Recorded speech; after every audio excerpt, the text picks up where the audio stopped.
Okay. अस्सलाम वालेकुम। कैसे हैं बेटा आप लोग, खैरियत से? अच्छा, हमने लास्ट मीटिंग में IAS 37 स्टार्ट किया था। ये था इसका नाम, देखो ये था इसका नाम, provisions, contingent liabilities and contingent asset. याद है? सबसे पहले देखो आपके पास ये लिखा हुआ है, सब प्रोविजन की डेफिनेशन हमने डिस्कस की थी। प्रोविजन एक ऐसी लायबिलिटी को बोलते हैं जिसका या तो टाइम अनसर्टेन हो या अमाउंट अनसर्टेन हो। एक ऐसी लायबिलिटी जिसका या तो टाइम अनसर्टेन हो या अमाउंट अनसर्टेन हो या दोनों अनसर्टेन हो। सही है? मैंने इसकी मिसाल में मैंने वारंटी की मिसाल दी थी। मैंने जब इसकी एग्जांपल दे रहा था तो वारंटी की मिसाल दी थी, वारंटी की मिसाल, वारंटी की एग्जांपल दी थी। ओके, देन उसके बाद फिर मैंने कहा था ये इसका रिकग्निशन क्राइटेरिया था, दुनिया की कोई भी इदारा उस वक्त तक प्रोविजन नहीं बना सकता जब तक ये 3 कंडीशन मीट ना हो। नंबर 1, प्रेजेंट ऑब्लिगेशन, यानी ऑब्लिगेशन का जिंदा होना जरूरी है। ठीक है? नंबर 2, प्रोबेबल आउटफ्लो, आउटफ्लो के होने के चांसेस मोर देन 50% होने चाहिए। और नंबर 3 था रिलायबल एस्टिमेट। ठीक है? अब प्रेजेंट ऑब्लिगेशन जो है ना, या वो दो में से कोई एक टाइप की हो सकती है, या तो लीगल हो सकती है या कंस्ट्रक्टिव। लीगल का मतलब वो जो इन्फोर्सेबल बाय लॉ हो, यानी अगर आपने वो काम नहीं किया तो सामने वाला केस फाइल कर सकता है। और कंस्ट्रक्टिव ऑब्लिगेशन का मतलब हमारे किसी अमल, हमारे किसी इशारे, हमारे किसी अनाउंसमेंट, हमारे किसी पास्ट प्रैक्टिस की वजह से सामने वालों के दिलों में क्या क्रिएट हो गई, वो वैलिड एक्सपेक्टेशन के हाँ हम कुछ पे ऑफ करेंगे। सही है? तो उस पर मैंने बहुत सारी एग्जांपल्स दी थी आप लोगों को। रिवीजन क्लास की एग्जांपल दी थी, वारंटी की एग्जांपल दी थी, ईडी की एग्जांपल दी थी, डिस्काउंट्स की एग्जांपल दी थी, बहुत सारी एग्जांपल्स शेयर की थी। याद है? ओके, तो प्रेजेंट ऑब्लिगेशन हो, आउटफ्लो के चांसेस क्या हो, प्रोबेबल हो, और रिलायबल एस्टिमेट होगा आउटफ्लो कितने का होगा। रिलायबल एस्टिमेट के अंदर मैंने ये स्टैटिस्टिकल टूल्स भी आपके साथ डिस्कस किए थे। मैंने कहा था ये नॉर्मली 2 स्टैटिस्टिकल टूल्स डिस्कस होते हैं। एक होता है एक्सपेक्टेड वैल्यू एनालिसिस, EVA, और एक होता है most likely outcome. Expected value analysis में ये होता था, देखो इधर स्क्रीन पे देख लो, याद आ जाएगा। डिफरेंट आउटकम्स गिवन होते थे और उनकी प्रोबेबिलिटीज गिवन होती थी। डिफरेंट आउटकम्स और उनकी प्रोबेबिलिटीज, याद है? हर आउटकम को उसकी प्रोबेबिलिटी से मल्टीप्लाई करके आप एक एक्सपेक्टेड वैल्यू निकालते थे और उसके थ्रू प्रोविजन बनाते थे। ठीक है? ये था EVA। सेकंड गेम थी जिसका नाम था मोस्ट लाइकली आउटकम। सेकंड चीज क्या थी? Most likely outcome. क्या तर्जुमा है? मोस्ट लाइकली का मतलब जिस चीज के होने के चांसेस सबसे ज्यादा हो, जिस चीज का लाइकलीहुड सबसे ज्यादा हो, जिस चीज का लाइकलीहुड सबसे ज्यादा, उसको पिक कर लो। तो just pick the transaction with highest probability. अगर मोस्ट लाइकली आउटकम से करना है तो just pick the transaction with highest probability. Okay, then अभी तो देखें, ये दो आपके सामने ये मोस्ट लाइकली आउटकम और एक्सपेक्टेड वैल्यू एनालिसिस की बातें लिखी हुई हैं। बताएं एक्सपेक्टेड वैल्यू एनालिसिस कब यूज होगा? जब मोर देन वन ट्रांजैक्शन होती थी। एग्जांपल वारंटीज, वारंटीज में आप बहुत सारे लोगों को एक साथ सेल करते थे। और मोस्ट लाइकली आउटकम कब यूज होता है? जब एक सिंगल ट्रांजैक्शन हो। मोस्ट लाइकली आउटकम तब होता है जब एक सिंगल ट्रांजैक्शन हो। Example court case. Most likely outcome तब होता है जब एक सिंगल ट्रांजैक्शन हो। Example court case. Okay, right. फिर इसकी आपने कुछ प्रैक्टिस भी की थी। फिर ये लास्ट आपने, ये बहुत इंपॉर्टेंट एक आपके सामने मैंने ग्रिड बनाई थी, ये याद रखना। फिर मैंने कहा था एक आईएएस का पहला नाम है प्रोविजन और आईएएस का दूसरा नाम है कॉन्टिजेंट लायबिलिटी। आईएएस का पहला नाम है प्रोविजन और सेकंड नेम क्या था? Contingent liability. मैंने आसान लफ्जों में यूं बताया था कि कॉन्टिजेंट लायबिलिटी वो प्रोविजन है जिसका रिकग्निशन क्राइटेरिया मीट नहीं हो रहा। कॉन्टिजेंट लायबिलिटी वो प्रोविजन है जिसका रिकग्निशन क्राइटेरिया मीट नहीं हो रहा। यानी कॉन्टिजेंट लायबिलिटी प्रोविजन से भी ज्यादा अनसर्टेन चीज है। तो यार ये इस कदर अनसर्टेन चीज है कि इसकी डबल एंट्री नहीं बनती। कॉन्टिजेंट लायबिलिटी की डबल एंट्री नहीं बनती। कॉन्टिजेंट लायबिलिटी की डबल एंट्री नहीं बनती है। तो कॉन्टिजेंट लायबिलिटी का क्या बनता है? सिर्फ डिस्क्लोजर, सिर्फ डिस्क्लोजर बनता है। सही है? फिर अब ये देखें, 4 कॉलम्स आपके सामने हैं। देखें अभी हम एग्जाम किट करेंगे ना, तो एग्जाम किट में ये सब काम आएगा, बस अब आप रेडी रहें। अगर ये पहला पहला पहला वाला कॉलम देखें, देखो प्रेजेंट ऑब्लिगेशन है, यस, आउटफ्लो के चांसेस प्रोबेबल हैं और रिलायबल एस्टिमेट भी हो रहा है। तो तीनों कंडीशन मीट हो रही हैं, रिकग्निशन क्राइटेरिया मीट हो रहा है, आप एंट्री बना दोगे प्रोविजन की, यस। सेकंड कॉलम देखो, प्रेजेंट ऑब्लिगेशन है, यस, आउटफ्लो के चांसेस भी हैं प्रोबेबल, यस, लेकिन रिलायबल एस्टिमेट नहीं हो रहा। पता ही नहीं लग रहा आउटफ्लो कितने का होगा, 1 करोड़ का होगा, 10 करोड़ का होगा। तो जब अमाउंट ही नहीं निकल पा रहा तो अब आप डबल एंट्री तो नहीं बना सकते। तो इस बार मैंने आपको क्या बताया था? डिस्क्लोजर बनाओ विदाउट फाइनेंशियल इफेक्ट। डिस्क्लोजर बनाओ विदाउट फाइनेंशियल इफेक्ट, ताकि एटलीस्ट एटलीस्ट लोगों के सामने कहानी तो आ जाए, एटलीस्ट लोगों के सामने कहानी तो आ जाए, किस्सा तो आ जाए, सही है। नीचे रेड पेन से लिखा हुआ है something is better than nothing, something is better than nothing, okay. Then third column देखो, प्रेजेंट ऑब्लिगेशन है, यस, रिलायबल एस्टिमेट भी है, लेकिन अब आउटफ्लो के होने के चांसेस प्रोबेबल नहीं है, पॉसिबल है। तो आपने कल ही पढ़ लिया था लास्ट क्लास में कि जब आउटफ्लो के चांसेस प्रोबेबल होते हैं तभी प्रोविजन बनता है। जब आउटफ्लो के होने के चांसेस प्रोबेबल होते हैं बेटा तभी प्रोविजन बनता है, वरना नहीं बनता, ओके। तो इस वाले केस में प्रोविजन तो नहीं बनेगा, लेकिन जब प्रोविजन नहीं बनता तो उसका अगला दर्जा क्या है, कॉन्टीजेंट लायबिलिटी का डिस्क्लोजर। वंस अगेन यहाँ डिस्क्लोजर बनेगा थर्ड कॉलम में। और लास्ट कॉलम में बस एक बात याद रखना, ये देखो एक वर्ड है रिमोट, लास्ट कॉलम में ये रिमोट का वर्ड है। रिमोट का मतलब समझ लो ना होने के बराबर, रिमोट का मतलब समझ लो ना होने के बराबर। तो बेटा ऐसी सूरत हाल में आपको अपने शेयर होल्डर को डराने की जरूरत नहीं है। ना आप डिस्क्लोजर बनाओगे, ना आप एंट्री बनाओगे, ना डिस्क्लोजर बनाओगे, ना आप एंट्री बनाओगे, ओके। हाँ जी, ना आप डिस्क्लोजर बनाओगे, ना आप डू नथिंग, कुछ भी नहीं करना। This grid is very important, अभी एग्जाम किट के बहुत सारी चीजें इससे सॉल्व होंगी। ये ग्रिड बहुत इंपॉर्टेंट है, इसको जहन में रखना। अच्छा, फिर ये मैंने लास्ट क्लास में, ये एक एडवांस चीज है, पहले तो पार्ट 2 में आती थी, लेकिन अभी पार्ट 1 की किट में एक चीज डाल दी है। मैंने कहा था provision is dependent on obligating event, provision is dependent on obligating event, याद है। अगर ऑब्लिगेटिंग इवेंट पूरा का पूरा राइज हो गया तो कंप्लीट अमाउंट का प्रोविजन बना लो। मैंने यहाँ पर दो किस्से सुनाए थे। पहला किस्सा क्या सुनाया था कि आपने माइनिंग की, मैंने एग्जांपल दी थी कि आपने अभी जाके पूरी जमीन खराब करने के, अभी 1 मिनट के अंदर आप जब माइनिंग शुरू करोगे तो पूरा एरिया खराब कर दोगे। तो गवर्नमेंट ने आपसे क्या साइन करा है कि जो इस एरिया को खराब करेगा वो सही करेगा, जो इसको डिग करके खराब करेगा वो एंड में सही करेगा। तो मैं अगले 1 मिनट पे ही पूरा खराब कर रहा हूँ, तो पहले मिनट से ही ऑब्लिगेटिंग इवेंट अराइज हो गया, सही करने की जिम्मेदारी मुझ पर आ गई, क्योंकि लिखा हुआ था कानून में कि जो खराब करेगा वो सही करेगा, और मैंने पहले मिनट पे ही सब खराब कर दिया है। तो डे 1 से ही कंप्लीट ऑब्लिगेटिंग इवेंट अराइज हो गया है, डे 1 से ही कंप्लीट ऑब्लिगेटिंग इवेंट अराइज हो गया। पढ़ लो, इस पहले वाले पैराग्राफ को पढ़ो, ये यहां से यहां तक का पढ़ो, पढ़ो ये।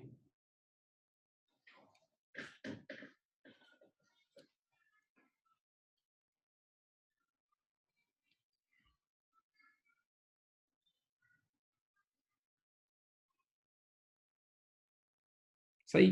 तो बेटा देखो, इस पहले वाले केस में कंप्लीट ऑब्लिगेटिंग इवेंट डे 1 पे अराइज हुआ था, लेकिन सेकंड केस क्या है, but in case of environmental provision, याद है गवर्नमेंट ने हमें कहा था जब तुम रोज ड्रिलिंग करोगे तो रोज वहां मशीनें चलेंगे टर टर टर टर टर, तो रोज थोड़ा थोड़ा, ये देखो रोज थोड़ा थोड़ा थोड़ा थोड़ा करके खराबी पैदा करोगे, रोज थोड़ा थोड़ा करके खराबी पैदा करोगे, माहौल को खराब करोगे, तो अगले 4-5 साल में तो बहुत खराबी हो जाएगी ना। तो जब 5 साल बाद यहाँ से जा रहे हो तो गार्डन वगैरह बना के जाना, सही है। तो अब बेटा ये एक ऐसा मसला है, ये वाला जो आपने साइन किया है, इसमें डे 1 से पूरा ऑब्लिगेटिंग इवेंट अराइज नहीं हो, बल्कि रोज थोड़ी थोड़ी खराबी करेंगे। तो अब हर साल के एंड पे आप चेक करना, आप हर साल के एंड पे चेक करना आपने कितनी खराबी पैदा कर दी है, जितना गुनाह आप कर चुके हो बस उसके लिए आप जिम्मेदार हो, बस उसके लिए आप जिम्मेदार हो, जितना ऑब्लिगेटिंग इवेंट अराइज हुआ है बस उसके लिए जिम्मेदार हो। तो इसका आप जितना बुराई हो चुकी है उसका प्रोविजन बना लेना, सही है। और बेटा यही, इसी का मैंने लास्ट टाइम एक एमसीक्यू भी कराया था, इसी का मेरे जवान प्यारे प्यारे बच्चों आप लोगों को एक एमसीक्यू भी कराया था, उम्मीद है आपको याद होगा, किट का एमसीक्यू था।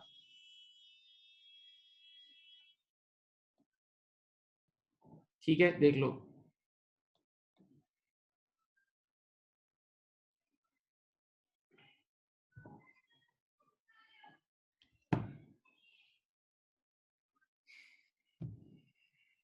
अब बेटा ये जरा कॉपी करें, चलो ये बिल्कुल इसी तरह कॉपी कर लो जिस तरह लिखा हुआ है, ये बिल्कुल इसी तरह कॉपी कर लें जिस तरह लिखा हुआ है, लिख लें ये।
जी कॉपी कर लें प्लीज, सब कॉपी कर लें ये।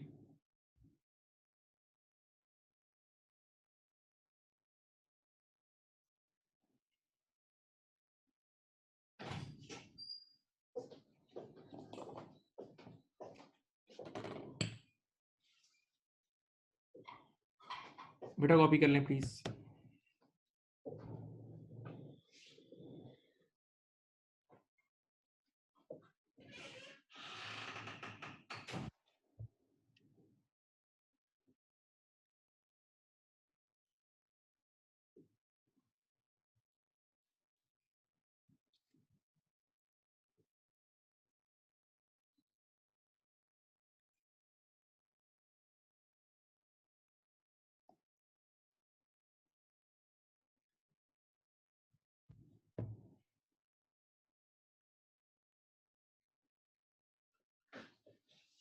सुनिए, यहाँ देखें, एन ऑब्लिगेशन, या लिख लें, चलो पहले लिखो, बस ये साइज की आखिरी चीज़ है, इसके बाद किट करेंगे। आखिरी चीज़ें फिर आराम से बहुत सारे सवालात करते हैं। मैं दोनों किट्स ऑलमोस्ट आपके सामने सॉल्व करूंगा।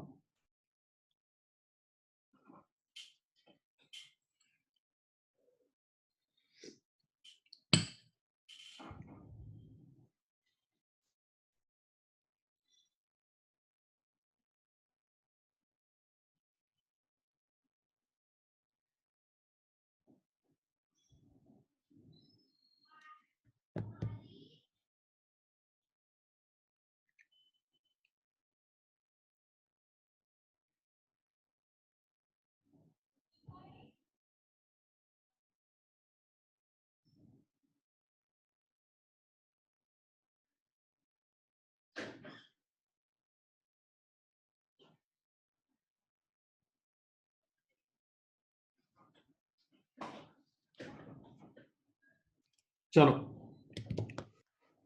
इधर सामने सुकून से देखें। पॉसिबल ऑब्लिगेशन, पॉसिबल ऑब्लिगेशन, मैं इसका पहले एक मिसाल दे रहा हूँ, ठीक है, मिसाल से समझाता हूँ। पॉसिबल ऑब्लिगेशन का सादा लफ्जों में मतलब ये है कोर्ट केस। देखो, हुआ ये कि हमारे कुछ एम्प्लॉइज थे, हमारा काम था बड़ी बड़ी बिल्डिंग्स को पेंट करवाना, हमारा ये काम था, ये हमारा बिजनेस था कि हम बड़ी बड़ी बिल्डिंग्स को पेंट करवाते थे, हम बड़ी बड़ी बिल्डिंग्स को पेंट करवाते थे। सही है, सुनो।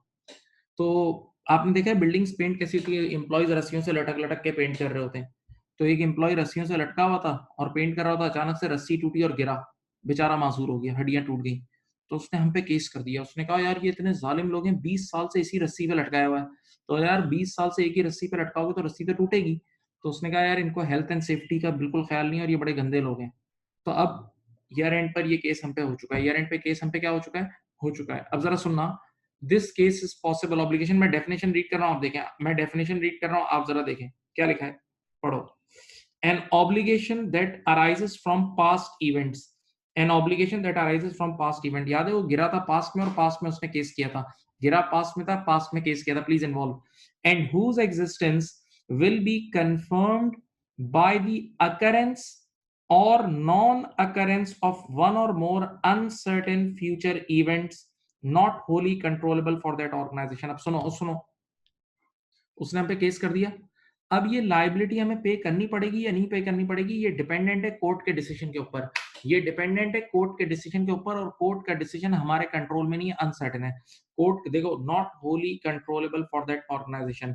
तो बेटा ऐसी ऑब्लिगेशन को हम कहते हैं पॉसिबल ऑब्लिगेशन, ऐसी ऑब्लिगेशन को हम कहते हैं possible obligation like court cases. सही है। अब बच्चे ने कहा यार इसका ट्रीटमेंट क्या होगा, आइए बेटा इधर इसको देखें, ये देखें, ये देखें, ये देखें, इसका ट्रीटमेंट आपको यहां से मिलेगा। पॉसिबल ऑब्लिगेशन हो, बच्चों इधर देखो, पॉसिबल ऑब्लिगेशन हो और आउटफ्लो के चांसेस रिमोट हो, पॉसिबल ऑब्लिगेशन हो, इन्वॉल्व हो, मेरी तरफ देखें प्लीज, प्यारे प्यारे बच्चों प्लीज देख लो, पॉसिबल ऑब्लिगेशन और आउटफ्लो के चांसेस रिमोट हो, स्टैंडर्ड कहता है डू नथिंग, कुछ भी नहीं करो। पॉसिबल ऑब्लिगेशन हो, आउटफ्लो के चांसेस रिमोट हो, कुछ भी ना करो। पॉसिबल ऑब्लिगेशन हो और आउटफ्लो के चांसेस पॉसिबल हो, पॉसिबल ऑब्लिगेशन और आउटफ्लो के चांसेस पॉसिबल हो, यानी 10% से ज्यादा और 50 से कम, तो अब सिर्फ डिस्क्लोजर बनाना, कॉन्टिजेंट लाइबिलिटी वाला, एंट्री नहीं बनाना, सिर्फ डिस्क्लोजर। सही। पॉसिबल ऑब्लिगेशन और आउटफ्लो के चांसेस प्रोबेबल हो, तो अब प्रोविजन बना लेना, अब प्रोविजन बना लेना। और पॉसिबल ऑब्लिगेशन और आउटफ्लो के चांसेस वर्चुअली सर्टेन हो, वर्चुअली सर्टेन का मतलब समझ लो काम हो गया, तो अब डायरेक्ट लाइबिलिटी बुक कर लेना, अब अनसर्टेनिटी भी कुछ नहीं है। अब अनसर्टेनिटी भी कुछ नहीं है, राइट। बच्चे ने एक सवाल किया, एक सवाल है, बच्चे ने कहा ये हमें कैसे पता लगेगा कि आउटफ्लो के चांसेस क्या हैं? ये हमें कैसे पता लगेगा आउटफ्लो के चांसेस क्या हैं? बेटा इस टीम इस काम का एक्सपर्ट आपको बताएगा। जैसे कोर्ट केसेस वगैरह के एक्सपर्ट्स कौन होते हैं? लॉयर्स होते हैं। तो ये लॉयर आपको बताएगा कि इसके क्या चांसेस है, सही है, राइट, ओके। तो आप देखें ये पॉसिबल ऑब्लिगेशन मैंने आपके सामने रखा। पॉसिबल ऑब्लिगेशन का सादा लफ्जों में मतलब क्या है? कोर्ट केसेस, सही है। वो ऑब्लिगेशन जो डिपेंडेंट हो, जिसकी ऑब्लिगेशन, जिसका आउटफ्लो डिपेंडेंट हो फ्यूचर के किसी इवेंट पे, फ्यूचर के किसी डिसीजन के ऊपर डिपेंडेंट हो, फ्यूचर के किसी डिसीजन के ऊपर डिपेंडेंट हो।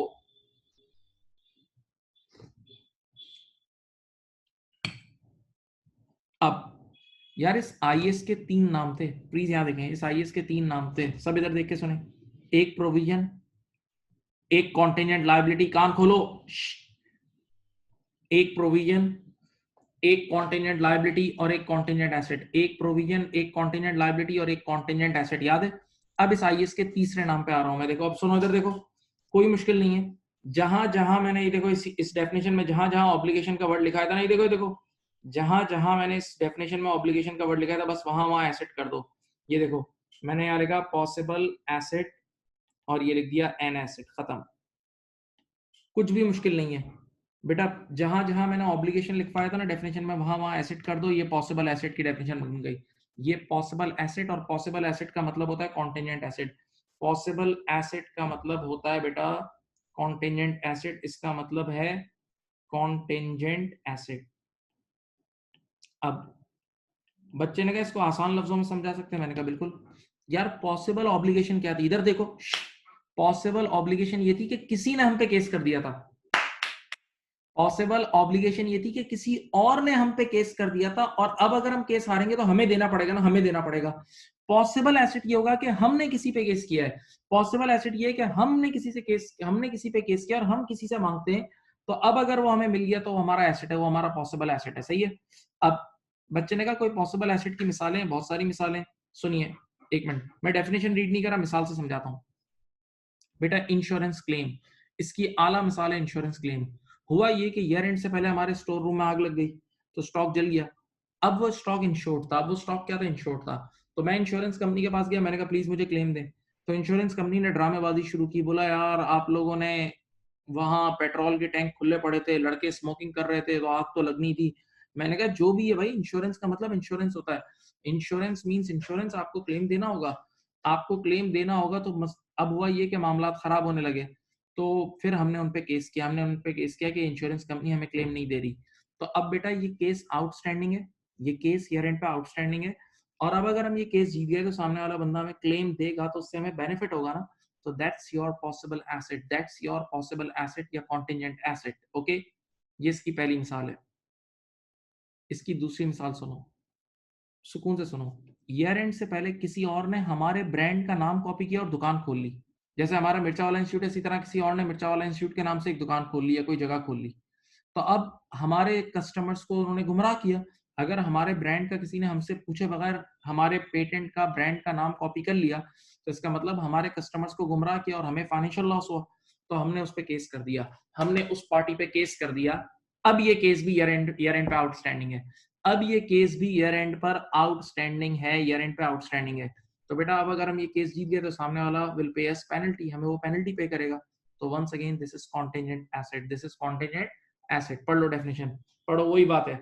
N asset that arises from past events and whose existence will be confirmed by the occurrence or non-occurrence of one or more uncertain future events not wholly controllable for that organization, not wholly controllable for that organization। अब सुने इधर आए, यहाँ देखें, आइए बड़ी मजेदार चीज है यार। पॉसिबल एसेट हो, इधर देखो, पॉसिबल एसेट हो और उसके मिलने के चांसेस रिमोट हो, पॉसिबल एसेट और उसके मिलने के चांसेस रिमोट हो। स्टैंडर्ड कहता है कुछ भी ना करो, चुप हो जाओ, डू नथिंग, कुछ भी ना करो, डू नथिंग। अच्छा एक और चीज, पॉसिबल एसेट और मिलने के चांसेस पॉसिबल हो, अगेन देखो दोनों में डू नथिंग है, इस पे भी डू नथिंग है, इस पे भी डू नथिंग है। बच्चे ने कहा यार ये क्या हरकत है? फिर बोल रहा हूं, पॉसिबल एसेट और मिलने के चांसेस रिमोट हो तो भी डू नथिंग, मिलने के चांसेस पॉसिबल हो तो भी डू नथिंग। बच्चे ने कहा ये देखो, इधर आओ, इधर आओ, ये देखो, इधर इधर आओ, इधर आओ। पॉसिबल एसेट था पॉसिबल एसेट था, सॉरी पॉसिबल ऑब्लिगेशन थी और आउटफ्लो के चांसेस पॉसिबल थे, तो आपने डिस्क्लोजर बनाया था। लेकिन यहाँ देखें पॉसिबल एसेट है और मिलने के चांसेस पॉसिबल है, तो आपने डिस्क्लोजर नहीं बनाया। हाँ, इसी को बोलते हैं प्रूडेंस, इसी को बोलते हैं प्रूडेंस। नहीं समझे? इसी को कहते हैं प्रूडेंस। बेटा बुराई, ऑब्लिगेशन बुराई थी, उसको जल्दी बुक करवा रहा है। ऑब्लिगेशन बुराई थी, उसे जल्दी बुक करा रहा है। और ये एसेट अच्छाई है, तो इसको लेट से लेट। ऑब्लिगेशन बुराई है, उसको जल्दी बुक कराता है। एसेट अच्छाई है, उसे लेट से लेट। ये इसी को बोलते हैं प्रूडेंस कॉन्सेप्ट, इसी को कहते हैं प्रूडेंस कॉन्सेप्ट। याद है? हाँ, ये जहन में डालने के लिए यूं समझ लो, लायबिलिटी को एसेट से एक कदम आगे रखा है। लायबिलिटी को एसेट से एक कदम आगे रखा है। अब पॉसिबल एसेट हो और मिलने के चांसेस, पॉसिबल एसेट हो और मिलने के चांसेस क्या हो? प्रोबेबल हो। अब जाके सिर्फ डिस्क्लोजर की इजाजत दी है, अब जाके सिर्फ डिस्क्लोजर की इजाजत दी है, अब जाके सिर्फ डिस्क्लोजर की इजाजत दी है। हाँ, और आखिरी बात, पॉसिबल एसेट और मिलने के चांसेस वर्चुअली सर्टेन हो, बस अब आप एसेट रिकॉर्ड कर सकते हो। या आखिरी सख्ती में, पॉसिबल एसेट और मिलने के चांसेस वर्चुअली सर्टेन हो, तब आप एंट्री बनाओगे, तब आप एंट्री बनाओगे, तब आप एंट्री बनाओगे, एसेट रिकॉग्नाइज करोगे। और दुनिया भर की बुक्स में इसी के नीचे एक लाइन लिखी है, देखो इसी के नीचे दुनिया भर की बुक्स में एक लाइन लिखी हुई है कि at that point the asset is no more contingent. बेटा वर्चुअली सर्टेन का मतलब क्या है बताऊं? 90%, 95% प्लस चांसेस। बल्कि कुछ किताबों में यूं भी लिखा है वर्चुअली सर्टेन का मतलब कोर्ट ने डिसीजन दे दिया है। वर्चुअली सर्टेन का मतलब कोर्ट ने डिसीजन दे दिया है, 10-15 दिन में पैसे आ जाएंगे। तो वर्चुअली सर्टेन का मतलब समझ लो काम हो गया। तो अब यहाँ पर कोई अनसर्टेनिटी नहीं है, कोई कॉन्टिजेंसी नहीं है। तो स्टैंडर्ड कहता है सही है, स्टैंडर्ड कहता है ठीक है यार, अब तुम एसेट रिकॉर्ड कर सकते हो। सही है? तो अगर आप कॉन्टिजेंट एसेट वाले कॉलम को देखो ना, पूरे इस कॉन्टिजेंट एसेट की कॉलम को देखो, तो इसमें डबल एंट्री सिर्फ तब बनती है जब वर्चुअली सर्टन हो। इसमें डबल एंट्री सिर्फ तब बनती है जब वर्चुअली सर्टन हो। याद रखना, इसमें जब डबल एंट्री तब बनेगी जब वर्चुअली सर्टन हो, वरना डबल एंट्री कभी नहीं बनती, वरना डबल एंट्री कभी नहीं बनती है। सही? तो बेटा ये देखें आपके सामने पॉसिबल ऑब्लिगेशन का भी चार्ट है और पॉसिबल एसेट का भी चार्ट है। पॉसिबल ऑब्लिगेशन की वर्किंग भी आपके सामने है और पॉसिबल एसेट की वर्किंग भी आपके सामने है।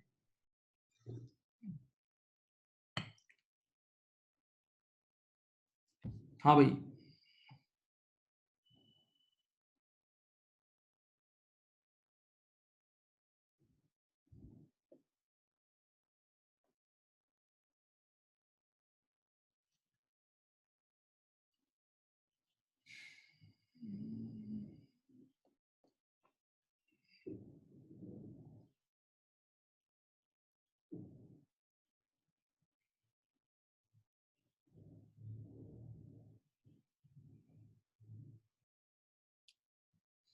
कॉपी कर लें, कॉपी कर लें।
अब मेरी बात सुनो, मैं फिर एक बार बोल रहा हूँ।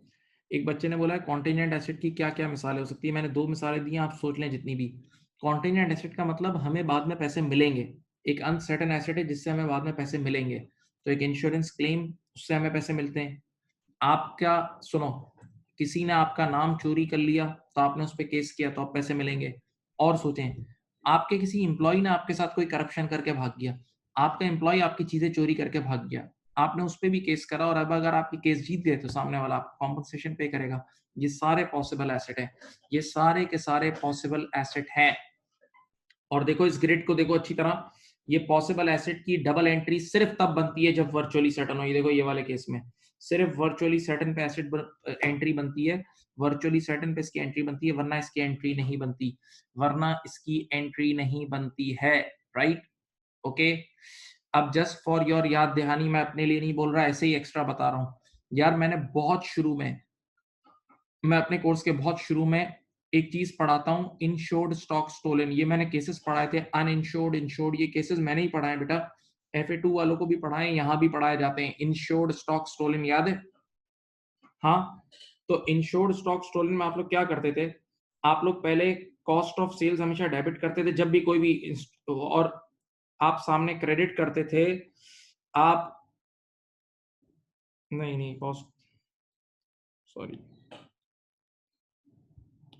आप एंट्री बनाते थे लॉस ऑफ स्टॉक डेबिट, नुकसान बुक करते थे, याद है? और कॉस्ट ऑफ सेल्स क्रेडिट, याद है? पहली एंट्री आप हमेशा स्टॉक स्टोलन की ये बनाते थे। कभी भी स्टॉक स्टोलन होता था आप 1 सेकंड में नुकसान बुक कर लेते, 1 सेकंड में नुकसान बुक करते थे, याद है? हाँ, फिर आप इंश्योरेंस कंपनी कॉल करते थे, याद है? फिर आप इंश्योरेंस कंपनी कॉल करते थे, और अगर इंश्योरेंस कंपनी आपको कंफर्म करती थी तो आप ये एक एंट्री बनाते थे, इंश्योरेंस रिसीवेबल डेबिट, याद करो, और insurance income credit, insurance income credit, ये एंट्री आप बनाते थे। अगर किसी बच्चे को याद हो, अगर किसी बच्चे को याद हो, ये जो दूसरी एंट्री बनती थी भाई, यही एंट्री कॉन्टिजेंट एसेट की एंट्री है, यही कॉन्टिजेंट एसेट की एंट्री है। ये दूसरी एंट्री जो आप बनाते थे ना, जो इंश्योरेंस कंपनी से आपको मिलता था, ये कॉन्टिजेंट एसेट की एंट्री है। और अब मैंने उस वक्त आपको नहीं बताया था, उस वक्त आप छोटे थे, उस वक्त आपने ये आईएएस नहीं पढ़ाया था। इधर देखो, उस वक्त ये आईएएस नहीं पढ़ा था, तो याद रखना ये वाली एंट्री सिर्फ तब बनती है जब वर्चुअली सर्टेन चांसेस हो। सही, कॉन्टेंजेंट एसेट की डबल एंट्री तब बनती है जब वर्चुअली सर्टेन चांसेस हो। उस वक्त मैंने नहीं बताया था, उस वक्त आपने ये आईएएस नहीं पढ़ाया हुआ था। ये जो ये वाली एंट्री है ना भाई, ये कॉन्टेंजेंट एसेट की एंट्री है, और ये डबल एंट्री इसकी सिर्फ तब बनती है जब वर्चुअली सर्टेन चांसेस हो। यानी वो जो सवालात मैंने कराए थे उन सब में वर्चुअली सर्टेन चांसेस थे, उन सब में वर्चुअली सर्टेन चांसेस थे।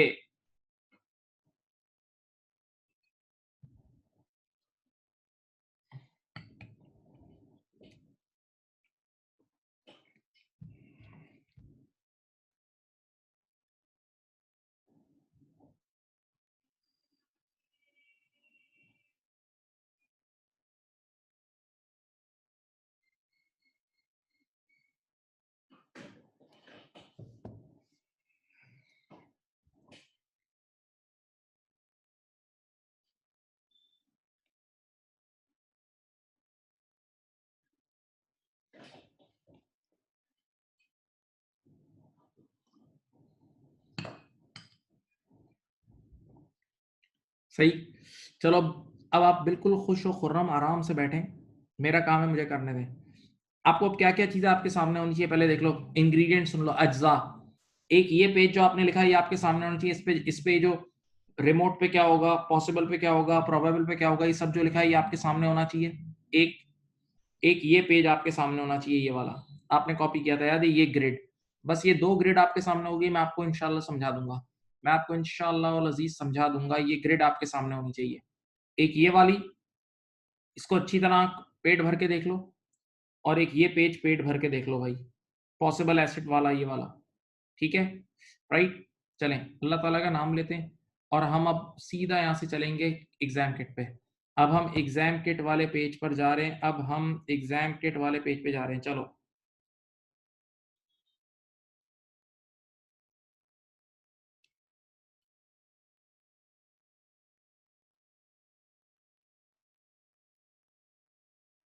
ये रहा, चलो, क्वेश्चन नंबर 182, क्वेश्चन नंबर 182, आपके पास अगर एग्जाम किट है तो अपनी एग्जाम किट आप निकाल सकते हैं, कैप्लन वाली पेज नंबर, वैसे अब एग्जाम किट होनी चाहिए, अब एग्जाम किट होनी चाहिए, बहुत वक्त हो गया है भाई। Page number 49, question number 182।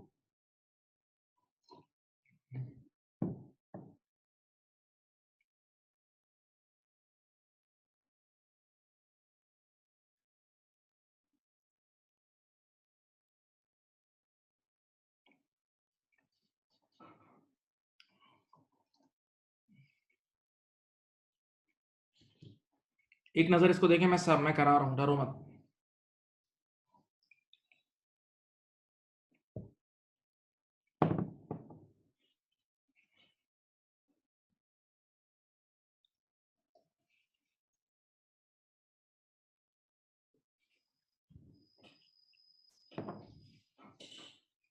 चलो देखें, अब पहले क्वेश्चन सॉल्व करने की भी एक ट्रेनिंग है, आईएएस के थ्योरी के सवाल सॉल्व करने की भी एक ट्रेनिंग है। सुनो यहां देखो मेरी तरफ, मैं आऊं, बताओ प्रोविजन बनाने की कितनी कंडीशन थी, जाग जाओ बस। अब प्रोविजन बनाने की कितनी कंडीशन थी? 3। प्रोविजन बनाने की 3 कंडीशन थी, प्रेजेंट ऑब्लिगेशन, प्रोबेबल आउटफ्लो और reliable estimate. Present obligation, probable outflow और रिलायबल एस्टिमेट, याद है? मेरे प्यारे बच्चों, एग्जामिनर हर सवाल में आपको ये तीनों कंडीशन लिख के नहीं देगा। एग्जामिनर हर सवाल में आपको ये तीनों कंडीशन लिख के नहीं देगा, ये नहीं लिख के देगा, वरना तो सवाल बहुत बड़ा बन जाएगा। बस उसका उसूल ये, इधर देखो, कान लगाओ मेरी तरफ, अगर वो किसी कंडीशन के बारे में खामोश है वो मीट हो रही है, यानी जब तक वो किसी कंडीशन की नफी नहीं कर रहा वो चीज मीट हो रही है। सही है? उसूल ये है, जब तक वो किसी कंडीशन के बारे में साइलेंट है वो चीज मीट हो रही है। चलो आ जाओ, start.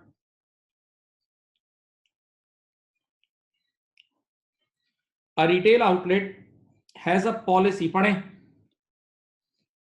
a retail outlet has a policy of providing refunds over and above statutory requirement to do so। statutory का मतलब कानूनी, यानी एक रिटेल आउटलेट की, मैंने ये किस्सा सुनाया था लास्ट क्लास में, पॉलिसी है, कई सालों से लोगों को पैसे वापस करते हैं, जो भी आता है उसको पैसे वापस करते हैं। बेशक स्टैच्यूट की रिक्वायरमेंट नहीं है, लॉ की रिक्वायरमेंट नहीं है, लेकिन ये काम बार बार किया होगा तो लोगों के दिलों में, जब ये काम बार बार किया होगा तो लोगों के दिलों में वैलिड एक्सपेक्टेशन क्रिएट हो गई होगी, मार्केट में मशहूर हो गया होगा। तो यस, प्रेजेंट ऑब्लिगेशन जिंदा है, यहाँ प्रेजेंट ऑब्लिगेशन जिंदा हो गई है, प्रेजेंट ऑब्लिगेशन जिंदा हो गई है इसमें। देख लो पहली 1.5 लाइन पढ़ो, पहली 1.5 लाइन पढ़ो, देखो प्रेजेंट ऑब्लिगेशन जिंदा हो चुकी है, प्रेजेंट ऑब्लिगेशन जिंदा हो चुकी है, देख लो। Now this policy is well publicized and customers have made use of this facility in past। देखा, बहुत सारे लोगों ने रिफंड भी कराया, यानी बहुत सारे लोगों ने हमसे रिफंड लेके गए और ये बात मशहूर हो गई है। तो प्रेजेंट ऑब्लिगेशन है पक्का। अब बताओ मुझे रिक्वायरमेंट क्या मांग रहा है, for which of the following item is provision required. देखो प्रोविजन बनाने की 3 शर्तें होती हैं, present obligation, probable outflow, reliable estimate. बेटा तीनों में से सिर्फ एक कंडीशन मीट हो रही है, तीनों में से एक कंडीशन मीट हो रही है और बाकी 2 के बारे में एग्जामिनर साइलेंट है। तो मैंने अभी आपको बोला था अगर वो किसी चीज के बारे में साइलेंट है इसका मतलब वो भी मीट हो रहा है। तो यस, पहले पॉइंट का प्रोविजन बनेगा, यस पहले पॉइंट का प्रोविजन बनेगा, पॉइंट नंबर 1 का प्रोविजन बनेगा, पॉइंट नंबर 1 का प्रोविजन बनेगा। ओके, अब पॉइंट नंबर 2 पढ़ो। A customer has made a legal claim against an entity. एक कस्टमर ने हम पे केस कर दिया, claiming that faulty goods sold to them cause damage to their property. यार मैंने कोई सीमेंट वगैरह किसी को भेजी थी, उसने बंदे ने अपने घर वर बनाया, घर गिर गया उसका, ठीक है, तो उसने केस कर दिया हम पे कि यार आप लोगों ने कैसी सीमेंट भेजी थी यार, हमारी बेगम मर गई यार, बेगम के ऊपर सारी दीवार गिर गई। सुने, the entity's lawyers have advised, आंखें खोल ली बड़ी आंखें, that claim will क्या लिखा है, क्या लिखा है, पढ़ो, will possible only, will possibly succeed। देखा, आउटफ्लो के होने के चांसेस, आउटफ्लो के होने के चांसेस पॉसिबल है, आउटफ्लो के होने के चांसेस सिर्फ पॉसिबल है, और पॉसिबल वाले केस में कभी भी प्रोविजन नहीं बनता। इस बार प्रोविजन नॉट रिक्वायर्ड, इस बार डिस्क्लोजर बनेगा। अगर किसी को इसका ट्रीटमेंट चाहिए तो डिस्क्लोजर है, इसका ट्रीटमेंट क्या है, डिस्क्लोजर है।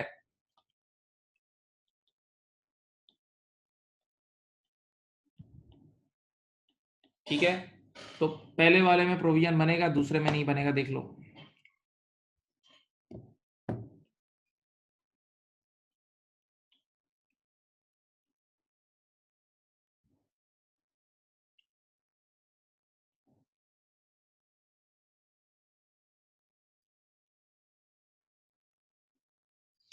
ठीक है जी, तो पॉइंट बेटा 3 कंडीशन आखिरी बार सुन लो, प्रेजेंट ऑब्लिगेशन, प्रोबेबल आउटफ्लो और लायबल एस्टिमेट। इन तीनों में से अगर किसी के बारे में भी एग्जामिनर खामोश है तो वो मीट हो रही होती है, इसका मतलब ये होता है। तो पॉइंट नंबर 1 में सिर्फ प्रेजेंट ऑब्लिगेशन वाली कंडीशन मीट हो रही थी, प्रोबेबल आउटफ्लो और लायबल एस्टिमेट के बारे में वो खामोश था, इसका मतलब तीनों मीट हो रही है, आपने यस टिक कर दिया। लेकिन पॉइंट नंबर 2 में साफ साफ उसने वर्ड लिखा है पॉसिबल। सिर्फ हमारे हारने के पॉसिबल पॉसिबल चांसेस हैं, प्रोबेबल नहीं है, तो फिर बेटा यहां प्रोविजन नहीं बनेगा।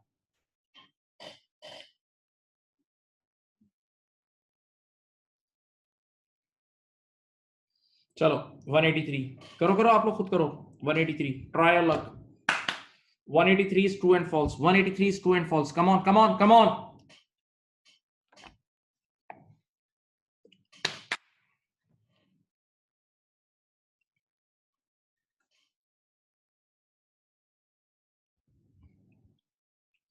एक मिनट आप लोगों को दूंगा और उसके बाद मैं कराऊंगा। 1-1.5 मिनट दे रहा हूं, करो।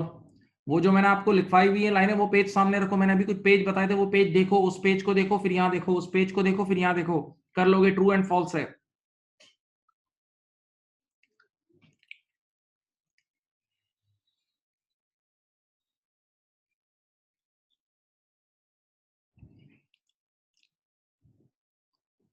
बताओ आंसर क्या होगा, बोलो। 183 का आंसर बताओ। Very good. एक बच्चे, दो बच्चों का आंसर, काफी लोगों के आंसर नहीं।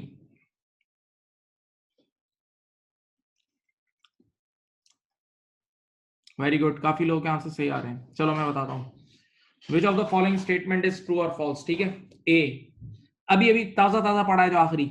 अ कॉन्टिजेंट एसेट यानी possible asset should be disclosed by note if an inflow of economic benefit is probable. बिल्कुल सही बात। जाओ, मैंने बोला था वो पेजेस सामने रखो। मैं स्क्रीन नहीं शिफ्ट कर सकता, यहाँ ऑनलाइन में मैं स्क्रीन शिफ्ट नहीं कर सकता बार बार। जाओ चेक करो, पॉसिबल एसेट हो और उसके मिलने के चांसेस प्रोबेबल हो। पॉसिबल एसेट हो और उसके मिलने के चांसेस प्रोबेबल हो तो डिस्क्लोजर बनता था, याद है। पॉसिबल एसेट हो और उसके मिलने के चांसेस प्रोबेबल हो तो डिस्क्लोजर बनता था, ये सारी सही बात है। No disclosure of a contingent liability is required if the possibility of transfer economic benefit arising is remote. बिल्कुल सही, बिल्कुल सही। यार याद करो, अगर रिमोट चांसेस होते थे तो मैंने लिखवाया था ना डू नथिंग, फिर डिस्क्लोजर भी नहीं बनता था। अगर आउटफ्लो के चांसेस रिमोट होते थे तो फिर आपने डिस्क्लोजर भी नहीं बनाना, फिर कुछ भी नहीं करना, फिर सो जाओ, फिर किसी को मत डराओ। ये भी सही है। Number 3, contingent asset must not be recognized in the financial statement unless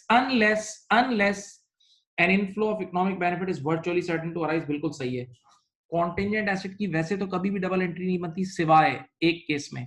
contingent asset की कभी डबल एंट्री नहीं बनती सिवाय एक केस में, और वो क्या है? जब वर्चुअली सर्टेन चांसेस हो। जब वर्चुअली सर्टेन चांसेस हो, जब वर्चुअली सर्टेन चांसेस हो। ओके, तो ऐसी सूरत हाल में आपके तीनों के तीनों सही है। A is the answer, A is the answer. Take your time, take your time.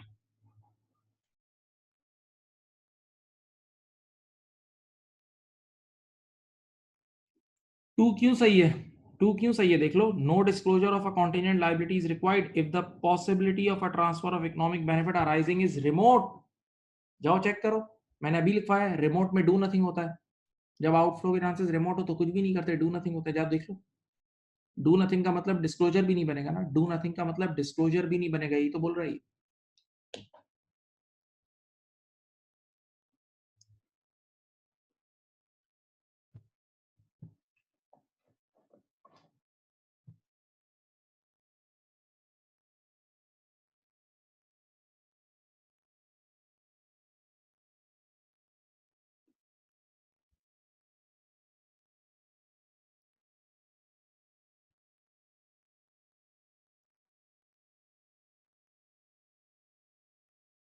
चलो चलो, अब फिर आपके पास 184 आ गया, 184 आ गया, करो।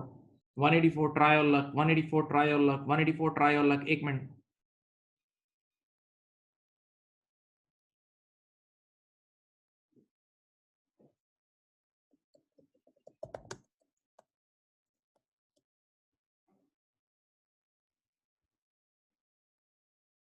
One eighty four.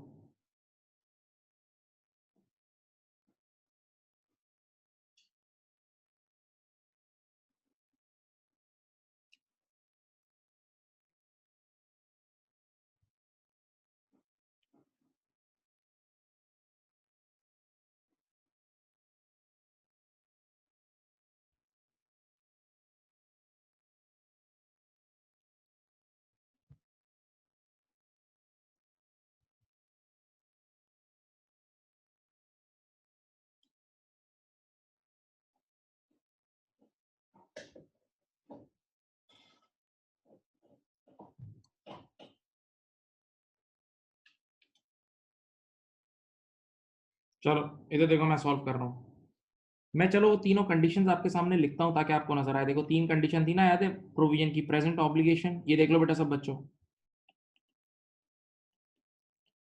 Probable outflow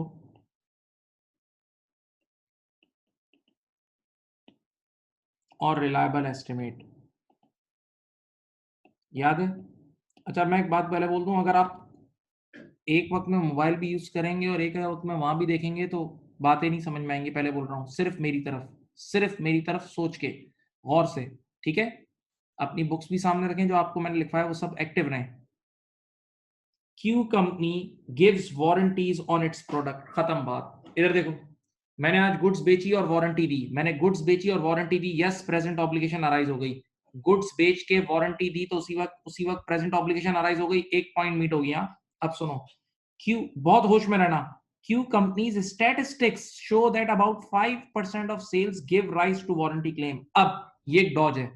बच्चा समझता है ये 5% का मतलब आउटफ्लो के चांसेस, नहीं। इस 5% का ताल्लुक रिलायबल एस्टिमेट से, इस 5% का ताल्लुक रिलायबल एस्टिमेट से। क्या मतलब? सुनो, इनका पास्ट स्टैटिस्टिक्स ये बोलता है कि जितने की भी ये सेल करते हैं 5% गुड्स वापस आती हैं। यानी अगर 1 करोड़ की सेल करते हैं तो 1 करोड़ का 5% 5 लाख रुपए का क्लेम देना पड़ेगा। अगर 10,000 की सेल करते हैं तो 10,000 का 5% 500 रुपए का क्लेम देना पड़ेगा। 100 रुपए की सेल करते हैं तो 5 रुपए का क्लेम देना पड़ेगा। तो इस 5% का मतलब रिलायबल एस्टिमेट है। 5% से मुराद रिलायबल एस्टिमेट है, इसका मतलब आउटफ्लो का चांसेस नहीं है। ठीक है? तो इस 1.5 लाइन में सिर्फ 2 कंडीशन लिखी हुई है। प्रेजेंट ऑब्लिगेशन वाली कंडीशन लिखी है यस, क्योंकि आपने जैसे ही सेल की और वारंटी दी तो ऑब्लिगेशन जिंदा हो गई। सेल की और वारंटी दी तो ऑब्लिगेशन जिंदा हो गई, तो प्रेजेंट ऑब्लिगेशन है यस। रिलायबल एस्टिमेट भी हो रहा है, कैसे? इनकी हिस्ट्री ये कहती है कि जब भी ये गुड्स बेचते हैं उसमें से 5% गुड्स वापस आती हैं। तो ये 5% आउटफ्लो के चांसेस नहीं है, ये 5% रिलायबल एस्टिमेट है। तो अगर आपने 1 करोड़ की सेल की है तो 1 करोड़ का 5% 5 लाख रुपए का आपको प्रोविजन बनाना है। अब बताओ, इस 1.5 लाइन में एक चीज के बारे में वो साइलेंट है, एक चीज के बारे में वो खामोश है और वो है आउटफ्लो के चांसेस। एक चीज के बारे में वो साइलेंट है और वो है आउटफ्लो के चांसेस। तो मैंने कहा था उसकी खामोशी में ही उसकी हाँ है, मैंने कहा था उसकी खामोशी में ही उसकी हाँ है। तो प्रोबेबल आउटफ्लो के बारे में कुछ भी नहीं बोल रहा है, इसका मतलब वो भी कंडीशन मीट हो रही है। तो दैट मींस पॉइंट नंबर 1 की सारी कंडीशन मीट हो गई। पॉइंट नंबर 1 की सारी कंडीशन मीट हो गई, यस इसका प्रोविजन बनेगा। पॉइंट नंबर 1 का प्रोविजन बनेगा, पॉइंट नंबर 1 का प्रोविजन बनेगा। 30 सेकंड में चुप हूं, आप पॉइंट नंबर 1 वापस से पढ़ें। लगाएं लगाएं, खून चाहिए, आपका खून की जरूरत है बेटा, क्वेश्चन को आपके ब्लड की जरूरत है। प्लीज प्लीज थोड़ा सा खून डालें इसमें।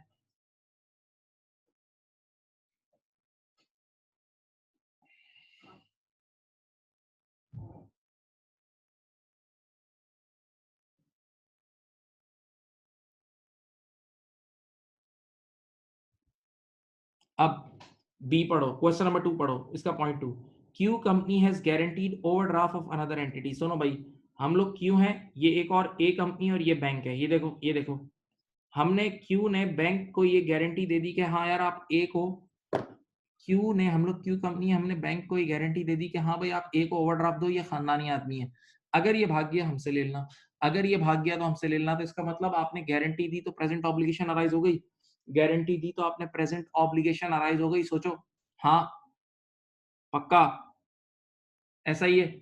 तो प्रेजेंट ऑब्लिगेशन तो है, लेकिन पढ़ो, the likelihood of the liability arising under the guarantee is assessed as, आंखें इतनी बड़ी बड़ी निकाल लो, बाहर निकाल दो आंखें, पॉसिबल। आउटफ्लो के चांसेस पॉसिबल है, पॉसिबल है, पॉसिबल है, पॉसिबल है। तो कोई डबल एंट्री नहीं बनती, पॉसिबल वाले केस में कोई एंट्री नहीं बनती, सिर्फ डिस्क्लोजर बनता है। तो देखो इसका आंसर ये रहा, ए। पॉइंट नंबर 1 का प्रोविजन बनेगा और पॉइंट नंबर 2 का डिस्क्लोजर बनेगा। पॉइंट नंबर 1 का प्रोविजन बनेगा और पॉइंट नंबर 2 का डिस्क्लोजर बनेगा।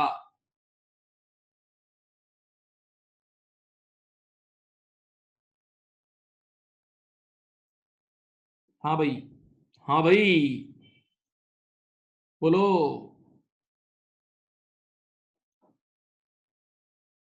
आ जाओ। 185, चलो चलो चलो चलो, अब आहिस्ता आहिस्ता सही होने चाहिए, अब आहिस्ता आहिस्ता तरक्की होनी चाहिए। 185, 185 देखो, अब बड़ा, अब ये थ्योरी के सवाल हैं, डॉजी डॉजी होंगे। 185, कम on come on come on.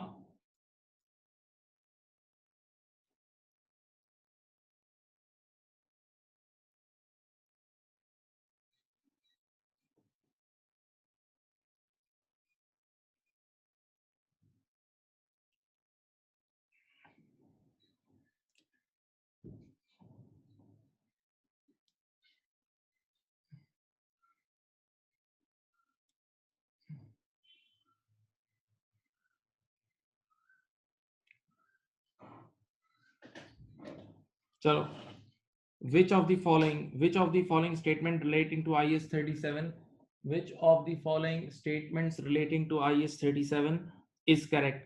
A contingent asset must always be recognized. ओए होए, अस्तगफिरुल्लाह। कह रहा है कॉन्टिजेंट एसेट को हमेशा रिकॉग्नाइज का मतलब डबल एंट्री बनेगी। मैंने कहा नहीं नहीं नहीं, शर्म तुमको मगर नहीं आती। मैंने डायरेक्ट यही बोल दिया, शर्म तुमको मगर नहीं आती। कॉन्टिजेंट एसेट की हमेशा डबल एंट्री नहीं बनती, बहुत कम केस में, एक केस में एंट्री बनती है। झूठ बोल रहे हैं। A contingent of asset must always be disclose, नहीं ये भी गलत है भाई। कॉन्टिजेंट एसेट का हमेशा डिस्क्लोजर नहीं बनता, कभी कभार एंट्री भी बनती है। याद है वर्चुअली सैटर्न के केस में इसकी एंट्री भी बनती, ये भी झूठ, ये भी झूठ। अच्छा, अब सी को छोड़ के डी पे आओ। A contingent liability must always be disclose in the notes to the if it is regarded as probable, नहीं। प्रोबेबल पे तो एंट्री बनती थी, जाके देख लो। प्रोबेबल पे डबल एंट्री बनती थी, प्रोबेबल पे डिस्क्लोजर नहीं, प्रोबेबल पे एंट्री है, प्रोबेबल पे डबल एंट्री है यार। तो ए बी और डी गलत है, ए बी और डी गलत है। सी पढ़ो, सी पढ़ो बिल्कुल सुकून से। A contingent liability must always be disclosed in the notes to the financial statement if yes, अगर पॉसिबल चांसेस होते हैं तो डिस्क्लोजर बनता है। अगर पॉसिबल चांसेस होते हैं तो डिस्क्लोजर बनता है।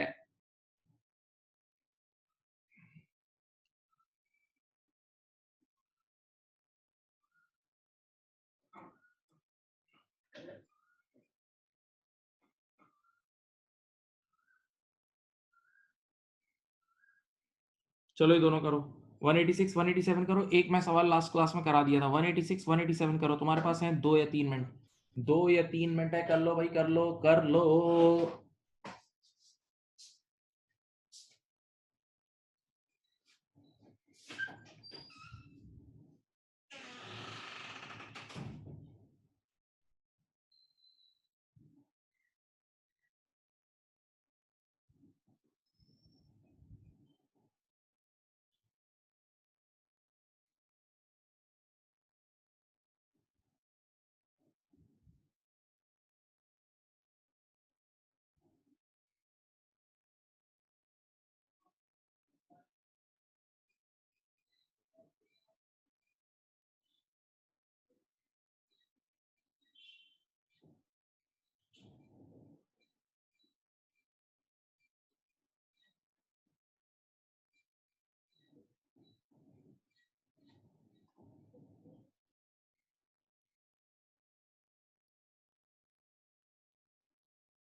चलो चलो जी। Which of the following statement relating to requirement of IAS 37 is correct? A contingent asset must be recognized and accounted for in the if it is probable. नहीं भाई, contingent asset का मतलब possible asset, contingent asset का मतलब possible asset. तो contingent asset के मिलने के चांसेस अगर probable हो तो डिस्क्लोजर बनता है, जाके देख लो, आपके सामने वो चार्ट लिखा हुआ है, मैंने अभी लिखवाया था आज. अ कॉन्टिजेंट एसेट क्या कह रहा है?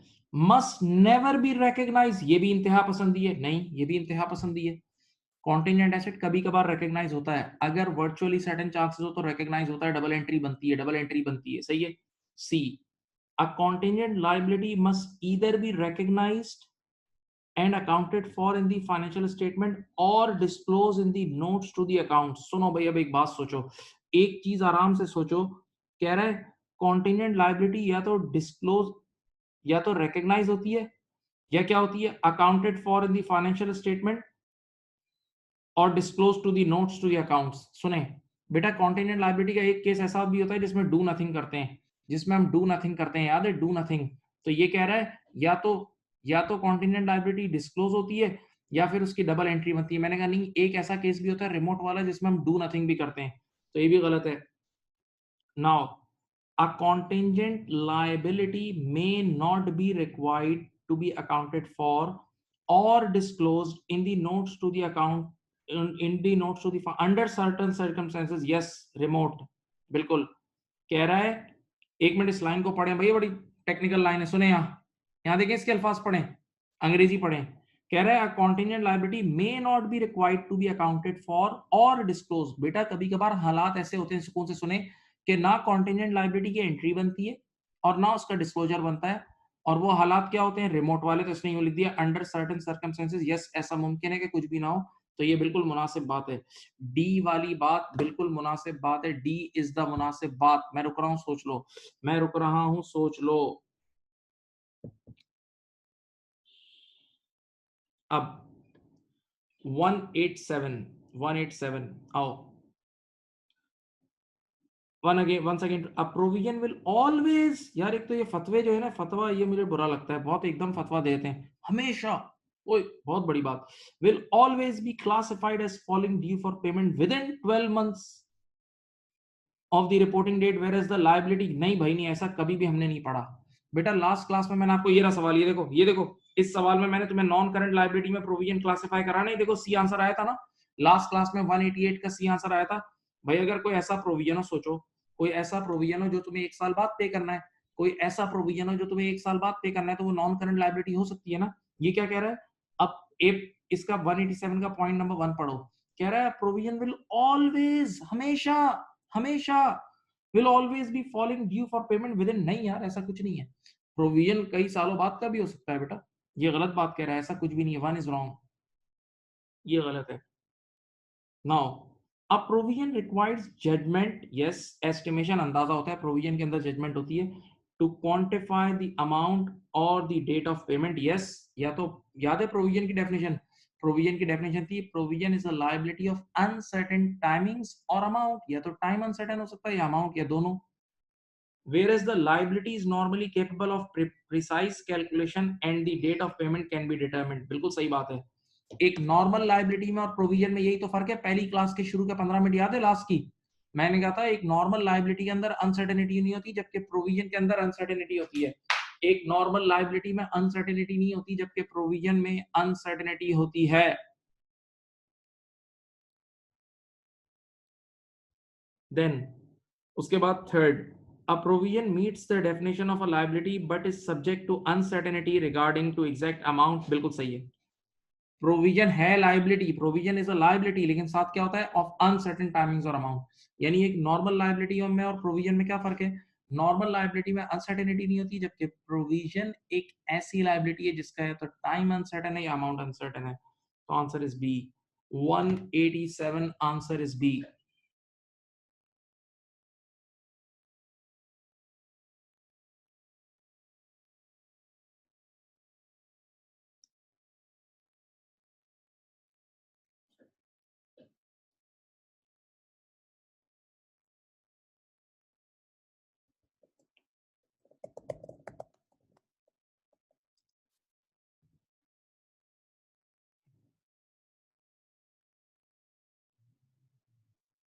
चलो 189, come on come on come on, 189 189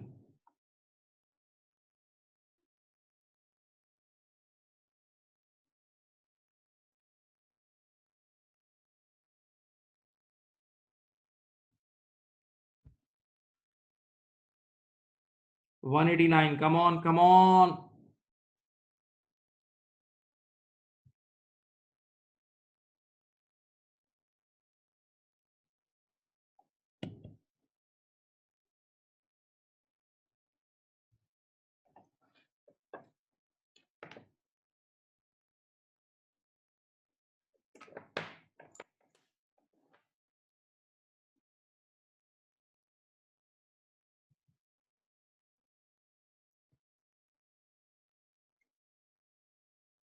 189, come on come on come on come on, give a try, give a try, एक ट्राई तो दो बेटा, ट्राई दो.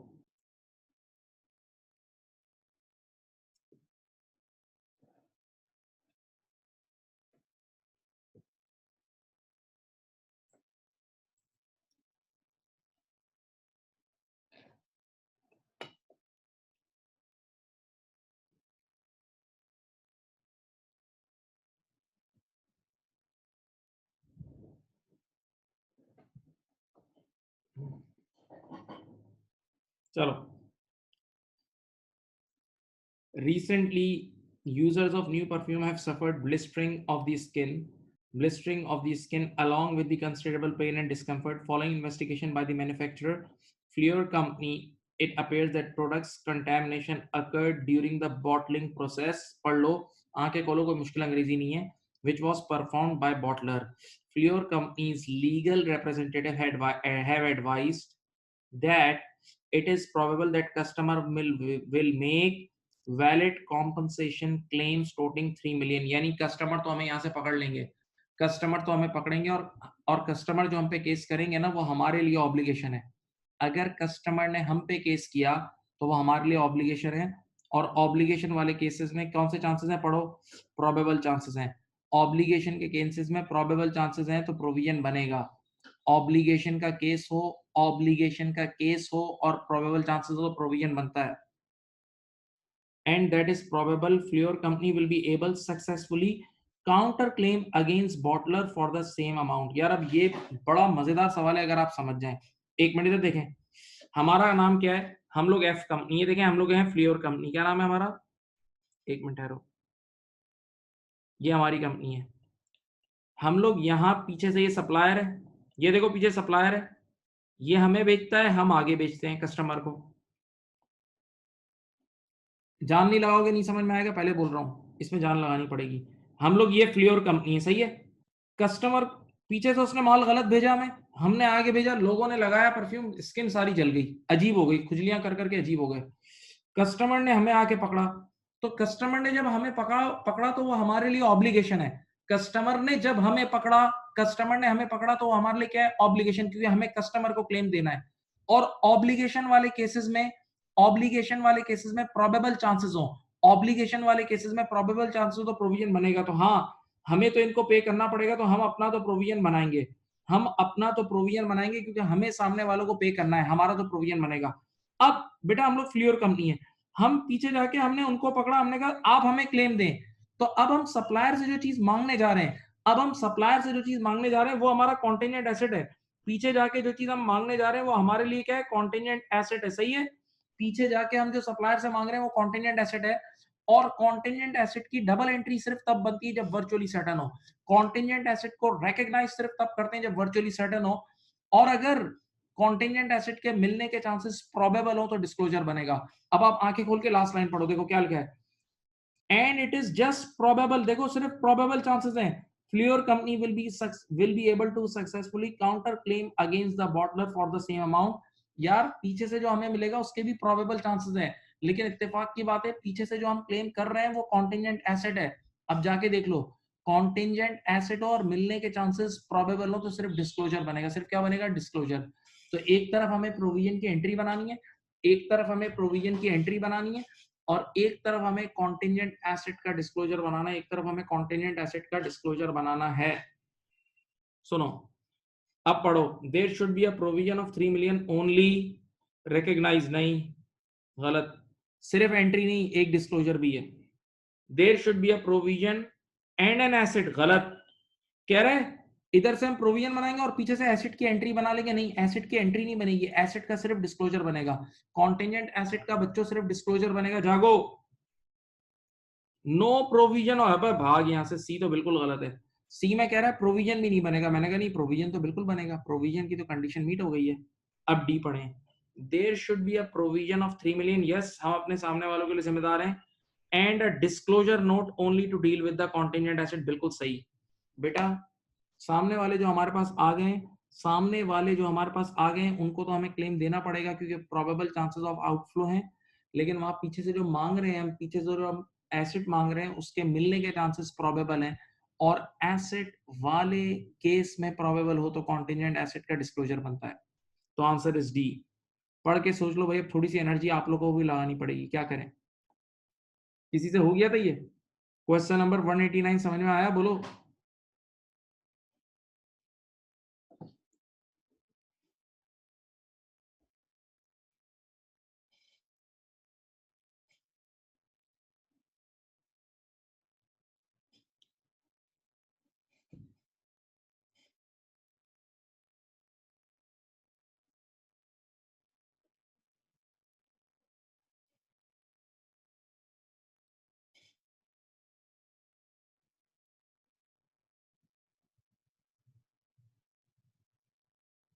चलो 190, 190, 190, 190 करो, 190। मैंने लास्ट क्लास में आपको प्रोविजन की एंट्री बनाना भी सिखाई दिया।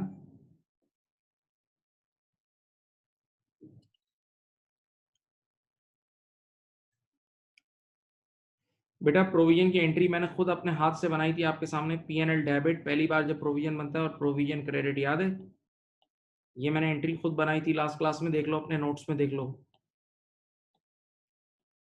प्रोविजन की एंट्री ओसीआई में नहीं जाती, है ओसीआई में नहीं जाती।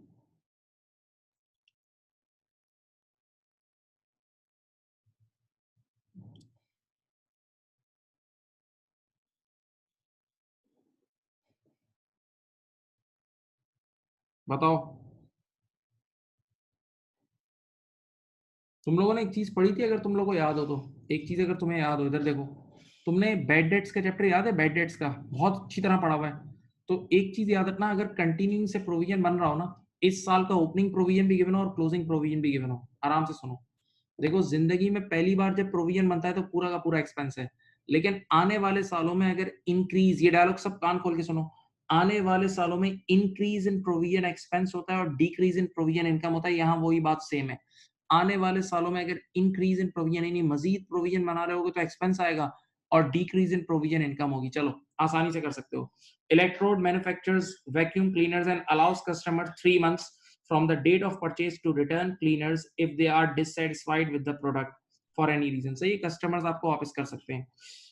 एट 31 मई 2008, ये देखो ये एक 2008 की डेट है और एक 2009। चलो भाई देखो, 2008 का मतलब ओपनिंग, 2009 का मतलब क्लोजिंग, 2008 का मतलब ओपनिंग और 2009 का मतलब closing. Electrode included a provision of 10,000 in the financial statements relating to the expected return of cleaners which had been sold before the year end date, before the year end date। ठीक है बेटा, अब आपके पास ये देखें, मैं एक छोटा सा अकाउंट बना के समझाता हूँ, ये देखो अकाउंट है आपका, ओपनिंग प्रोविजन 10,000 रुपए था, ओपनिंग प्रोविजन कितना था, 10,000 रुपए, सही है। अब क्या कह रहे हैं, कह रहे हैं कि एट 31 मे एक्स टाइम यानी इस साल के एंड पे Electrode estimate that the amount of provision should be change to 13,000।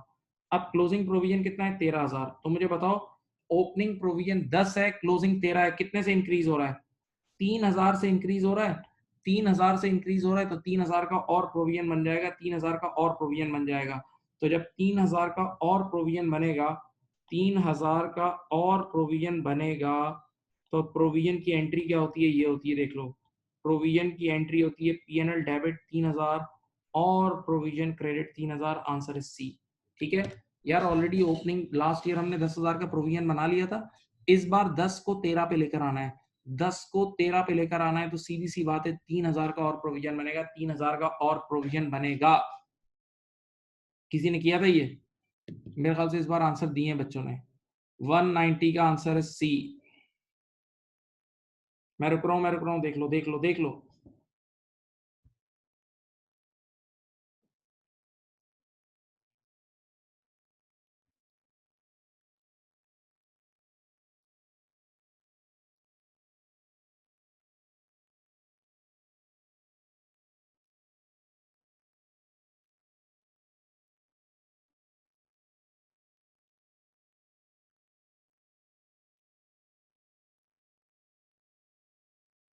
Okay, very good question. 191, 191, 191, 191 please, 191।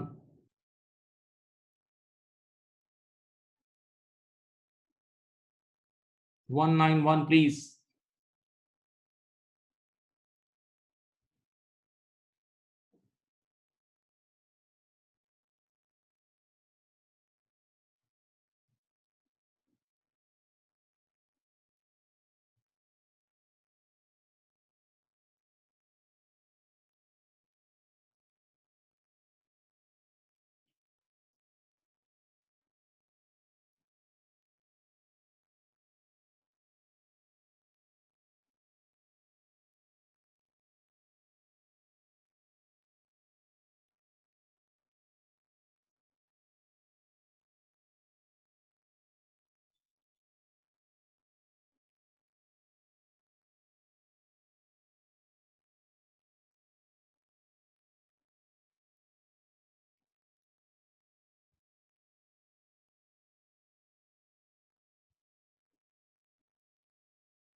चलो मैं करता हूँ।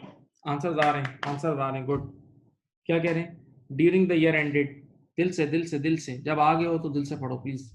During the year ended 30 April 2007, during the year ended Doolittle experienced a number of difficulties with employees.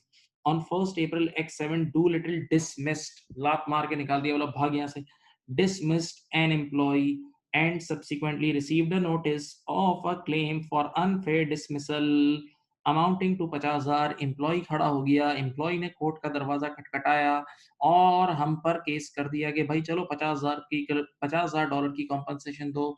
50,000 dollar की क्या दो? बोलो, compensation दो। Another employee suffered personal injury on 30 March 2000। ये दूसरा केस शुरू हुआ। वाइल ऑपरेटिंग अ मशीनरी, एक एम्प्लॉय मशीनरी ऑपरेट कर रहा था, बगैर वो ड्रेस पहने घुस गया, पता नहीं मशीन में हाथ पैर कट गए, क्या हो गया। On 30th May, Doolittle receive a notice of a claim from that employee for a compensation of $1,00,000। इस एम्प्लॉय ने बोला कि तुम लोग हमें बिल्कुल ट्रेनिंग नहीं देते थे और मशीनरीज के बीच में डाला हुआ था, बगैर बगैर प्रॉपर प्रॉपर ड्रेसिंग कराए और हमारे हाथ पैर कट गए। इन्होंने $1,00,000 की कॉम्पनसेशन मांगी। एक ने मांगी थी $50,000 की, जिसकी छुट्टी की थी, और जिसके हाथ पैर कट गए उसने $1,00,000 की कॉम्पनसेशन मांगी थी। प्लीज होश में रहें। Do little Doolittle legal representative have advised that the claim for unfair dismissal will probably be successful। देखा, वो जो अनफेयर वाले का था इसका प्रोबेबल है। हाँ भाई, ये 50,000 वाले का प्रोबेबल है तो 50,000 का प्रोविजन बनेगा। 50,000 का प्रोविजन बनेगा क्योंकि पहले वाले में हमारे हारने के चांसेस प्रोबेबल हैं। पहले वाले केस में हमारे हारने के चांसेस प्रोबेबल हैं। Now, they also advise that the compensation claim for injury suffered is regarded as possible। बस वो जो जिसके जिसके हाथ पैर कट गए थे ना, उसका क्लेम सिर्फ पॉसिबल है, उसका क्लेम सिर्फ पॉसिबल है। और पॉसिबल में हम कोई डबल एंट्री नहीं बनाते, सिर्फ डिस्क्लोजर। पॉसिबल में हारने के, लायबिलिटी का केस हो, ऑब्लिगेशन का केस हो और आउटफ्लो के चांसेस पॉसिबल हो, तो सिर्फ और सिर्फ ओनली ओनली ओनली सिर्फ और सिर्फ क्या बनता है बोलो, disclosure. But not probable that compensation will be payable. In the event that compensation was payable for personal injury suffered, an amount of 100,000 is the reliable estimate. कुछ नहीं होता. आप सुनो, आंसर क्या है? A provision should be recognized. नहीं, सिर्फ 50,000 का प्रोविजन नहीं बनेगा, बल्कि एक डिस्क्लोजर भी बनेगा. 50,000 वाले का प्रोविजन बनेगा और 1 लाख वाले का डिस्क्लोजर. 50,000 वाले का प्रोविजन और 1 लाख वाले का डिस्क्लोजर. ये पढ़ो.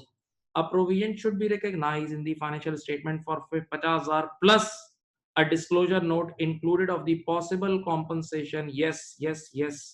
बेटा, पहले वाले केस का प्रोविजन और दूसरे वाले का डिस्क्लोजर, पहले वाले का प्रोविजन और दूसरे वाले का डिस्क्लोजर. हाँ हाँ हाँ, बी सही है. सी देखते हैं. अब प्रोविजन शुड, ओ हो तौबा तौबा तौबा, कह रहा है 1.5 लाख का डायरेक्ट प्रोविजन बना लो.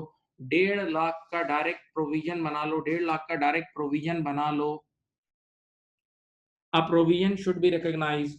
A provision should be recognized in the financial statements of for 150,000 and a disclosure note included of the possible compensation payment relating to the personal injury. गलत. बी सही है. किसी से हो गया था?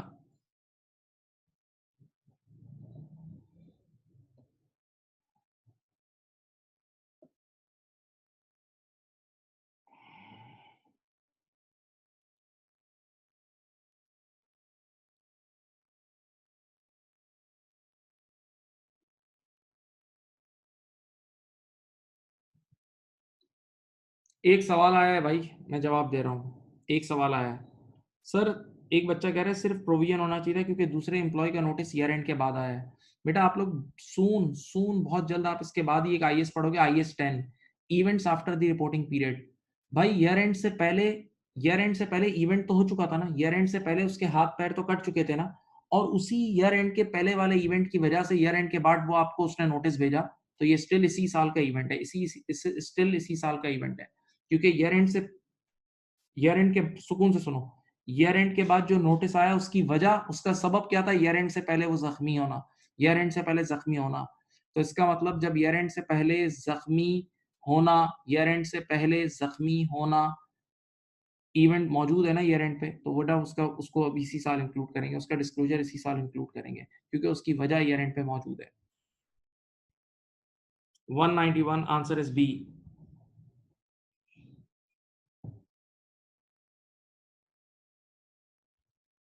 बेटा ये जो थी मेरे प्यारे प्यारे बच्चों, ये जो कहानी थी ये सब कैप्लन की किट थी. क्या थी? कैप्लन की किट.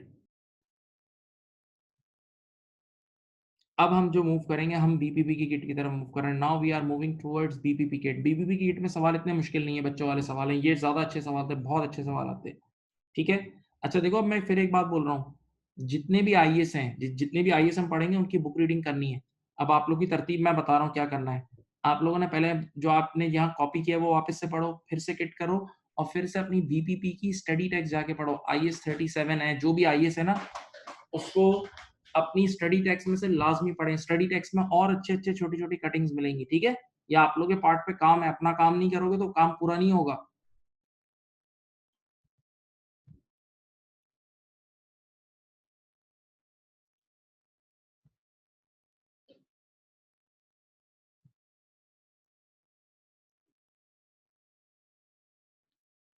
चलो ये देखो 12.3.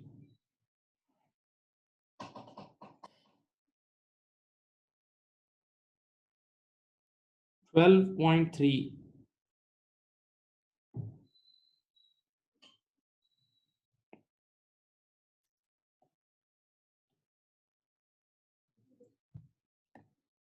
बेटा एक बच्चे का सवाल आया किसी का कि वो एग्जाम, वो स्टडी टेक्स्ट नहीं है, नवाज भाई गए हुए हैं. बेटा आप पूरे शहर में कहीं से भी ले लें, पूरे शहर में कहीं से भी आप ले लें स्टडी टेक्स्ट वगैरह. सही है. अब यार, अब मैं आपको एक बड़ा इंटरेस्टिंग सा किस्सा सुना रहा हूँ, सुने. इसी इसी टॉपिक से रिलेटेड एक बहुत इंटरेस्टिंग सा किस्सा है. फिर ये एमसीक्यू करना. मेरी तरफ देखें, यहाँ देखें यार. मुझ पर किसी ने केस कर दिया, मेरी तरफ देखें, मुझ पर किसी ने केस कर दिया, तो मैंने अपने लॉयर से पूछा बताओ मेरे हारने के चांसेस क्या हैं? तो लॉयर ने कहा कि हारने के चांसेस सिर्फ पॉसिबल हैं। हारने के चांसेस सिर्फ पॉसिबल हैं और अगर आप हारे तो आपको 1 लाख का क्लेम देना पड़ेगा। तो आप जानते हैं कि अगर हारने के चांसेस पॉसिबल हो तो हम डबल एंट्री नहीं बनाते। हारने के यानी आउटफ्लो के चांसेस पॉसिबल हो तो हम डबल एंट्री नहीं बनाते। तो मैं खुश हो गया, कि हारने के चांसेस सिर्फ पॉसिबल है तो डबल एंट्री तो नहीं बनेगी। मैं बड़ा खुश, मेरा एक हंसी आ गई, मुझे मुस्कुराहट आ गई चेहरे पे। तो लॉयर ने मुझे जब हंसते हुए देखा ना तो मुझे एक बात बोली, बैड न्यूज सुनो। लॉयर ने कहा सर इधर इधर आए, एक बात सुने। मैंने कहा क्या? बोला सर एक बात सुन लें, आप हारें या जीतें, आप हारें या जीतें, मेरी फीस आपको देनी होगी। आप हारें या जीतें, मेरी फीस आपको देनी होगी और जो लीगल कॉस्ट, जो ठप्पे लगानी है ना, कोर्ट कचहरी के ठप्पे, वो उसकी आपको कॉस्ट देनी है। तो बोला $10,000 आप तैयार रखिएगा, वो इन एनी केस आपने देने ही देने, इन एनी केस वो आपने देने ही देना है, irrespective of the outcome of the court decision, irrespective of any outcome आपने मेरे पैसे देने ही देने। तो यार ये जो 10,000 जो उसने बोले ना, इसको बोलते हैं अनअवॉइडेबल लीगल कॉस्ट। क्या बोलते हैं? Unavoidable legal cost. ठीक है, अब याद रखना क्वेश्चन में अगर कभी भी अनअवॉइडेबल लीगल कॉस्ट गिवन हो ना, तो उसके हर हाल में प्रोविजन बनाना ही बनाना है। उसके बारे में कुछ भी लिखा हो उसका तो प्रोविजन बनेगा ही बनेगा, वो तो देनी ही देनी है। हाँ, बाकी चीजों के लिए चांसेस देख लेना, बाकी चीजों के लिए चांसेस देख लेना। सही है, चलो 12.3 करो, 12.3 करो, बहुत अच्छा सवाल है। 12.3 करो, बहुत जबरदस्त सवाल है, करो 12.3 करो। मैंने आपको बड़ा अच्छा एक्सप्लेनेशन दे दिया, करो करो करो।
इसका आंसर थोड़ा सा अलग स्टाइल में लिखा हुआ है, लेकिन कुछ बच्चों ने इसको समझ लिया है।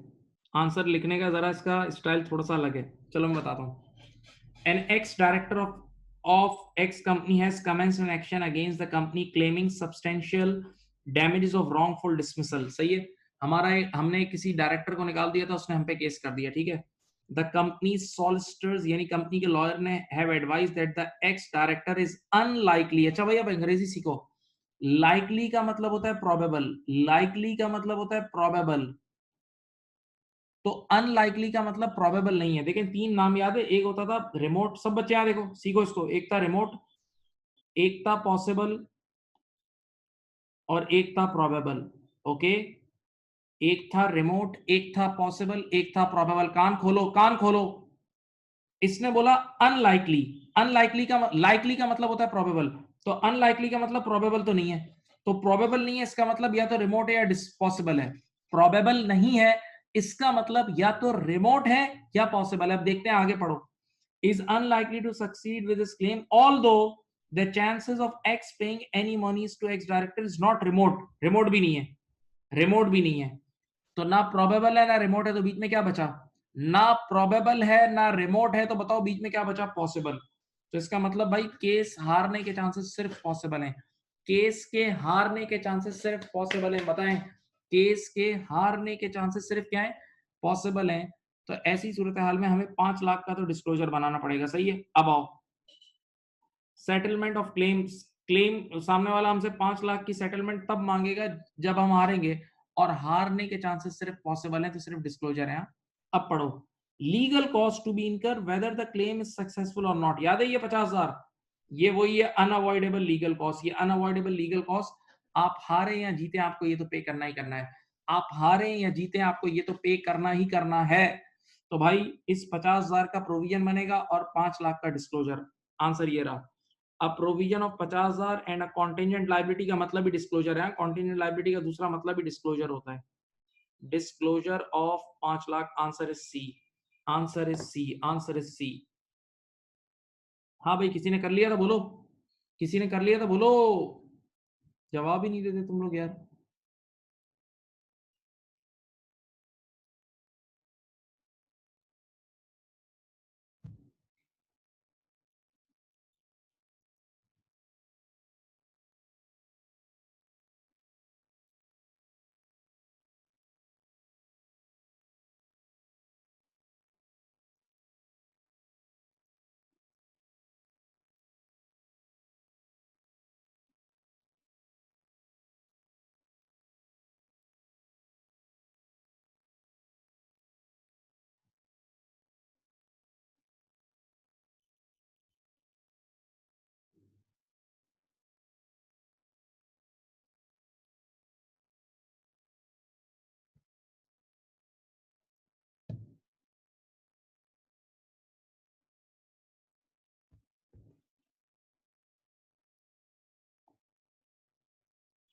चलें, ये करें 12.6। 12.6 करें।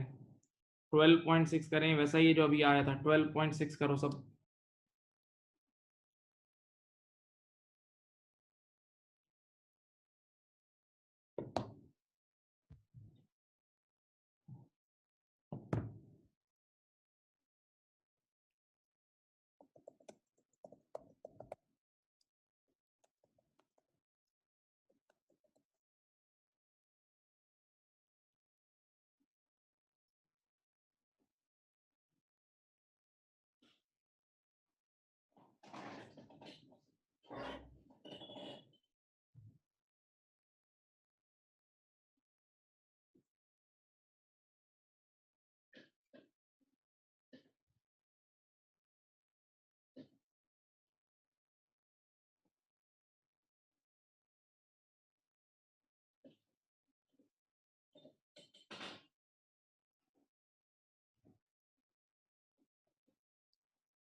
चलो बताता हूँ। ये वही वाला है बेटा जो अभी आपको बताया था कि ओपनिंग और क्लोजिंग वाला।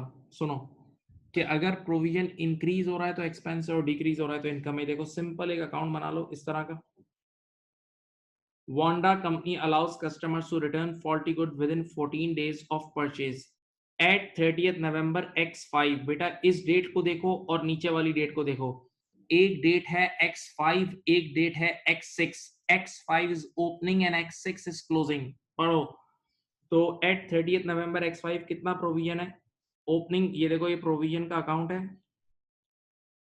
ओपनिंग प्रोविजन कितना है? 6548। 6548 okay, was made for sale return. At 30th November X6, the provision was recalculated. The provision was recalculated and should be 7634। बेटा आपका क्लोजिंग कितना है? 7634। मेरे बच्चों अब आप मुझे बताएं, ओपनिंग प्रोविजन कम है, क्लोजिंग ज्यादा है, तो इंक्रीज हो रहा है ना, इंक्रीज यानी और प्रोविजन क्रिएट हो रहा है ना, तो आपका यहाँ एक एक्सपेंस आ जाएगा। कितना एक्सपेंस आया बोलो? एक्सपेंस आया है 1086। सही है। और एक्सपेंस को अंग्रेजी में बोलते हैं चार्ज। एक्सपेंस को बोलते हैं चार्ज और इनकम को बोलते हैं क्रेडिट्स। याद रखना, एक्सपेंस को हम बोलेंगे चार्ज, ये लैंग्वेज है उसकी, और मेरे बच्चों इनकम को बोलेंगे क्रेडिट्स। ओके, तो answer is C. Answer is C, a charge of 1086। कर लिया था किसी ने?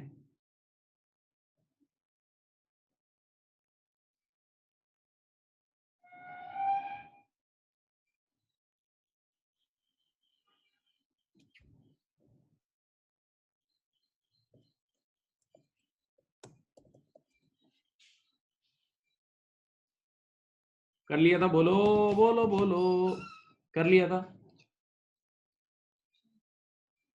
उठ रहा है, सुनो अब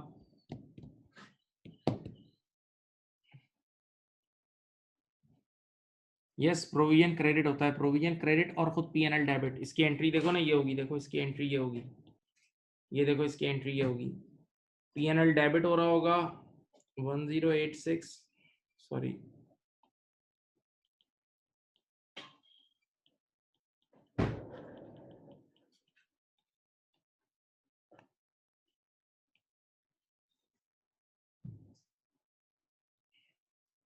चलो चलो ये करो, ये करो 12.7 करो, 12.7 करो, छोटा सवाल है, छोटा सवाल है, 30 second 30 second 30 second 30 second, 12.7 30 second.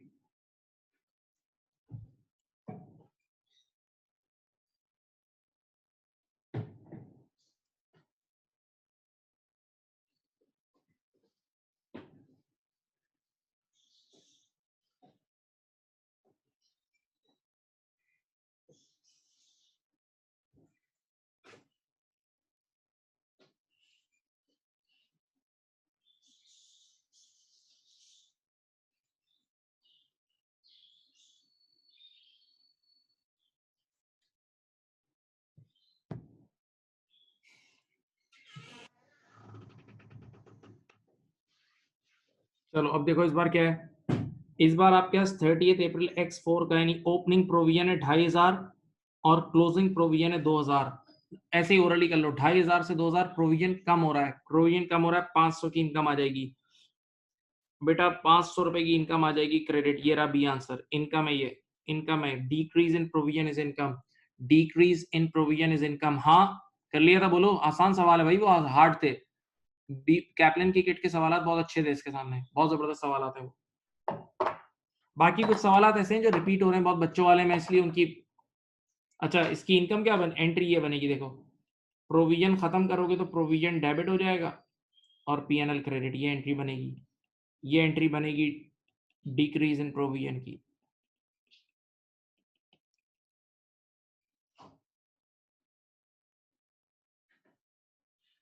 चलो ये दोनों करो, 12.10 भी करो और 12.11 दोनों करो, चलो करो करो, नहीं होता यकीन करो, रिजाइन करके भाग जाओ, रिजाइन कर दो यार, छोड़ दो, कुछ नहीं होता।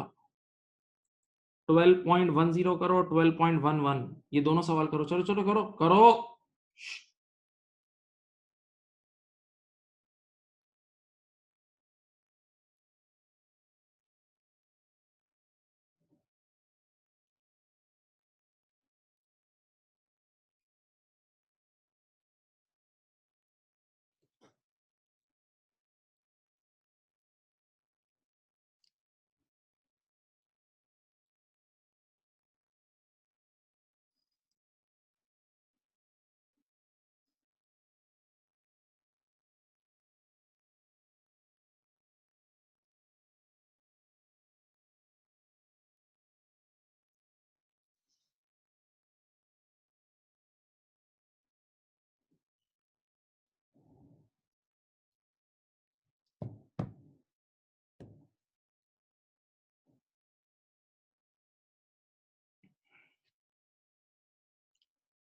करो, छोटे छोटे सवाल आते हैं, चलो मैं करा रहा हूँ। Montague paint shop has suffered some bad publicity as a result of a customer claiming to be suffering from skin rashes as a result of using new brand paint sold by Montague shop. The customer launched a court action। याद है भाई, एक court case हमेशा single case होता है, court case single case होता है, single transaction, याद है, मोस्ट लाइकली आउटकम पढ़ाया था, most likely against Montague in November 2003 claiming damages of 5,000। Montague's lawyer has advised him that the most probable outcome यानी most likely outcome, most probable यानी most likely outcome याद है, that he will have to pay 3,000। बेटा मैंने आपको पढ़ाया था कि कोर्ट केसेस एक सिंगल ट्रांजैक्शन होती है और सिंगल ट्रांजैक्शन के केस में ईवीए पे काम नहीं करते, ईवीए नहीं, एक्सपेक्टेड वैल्यू एनालिसिस नहीं, बल्कि most likely outcome. Most likely outcome, most likely का मतलब जिसके चांसेस सबसे ज्यादा हो, तो मोस्ट लाइकली को मोस्ट प्रोबेबल आउटकम भी बोलते हैं। तो यहाँ 3000 का अमाउंट है, इस 3000 की एंट्री बनेगी, 3000 की एंट्री बनेगी। ओके, ये सिर्फ रिलायबल एस्टिमेट से रिलेटेड सवाल था कि किस तरह रिलायबल एस्टिमेट करते हैं। कर लिया था, ये तो सबने ही किया होगा यार, ये भी नहीं हुआ तो क्या करें। आ जाओ 12.11 ये देख लो, 12.11 देख लो। कह रहा है mobiles company sells good with 1 year warranty under which customers are covered.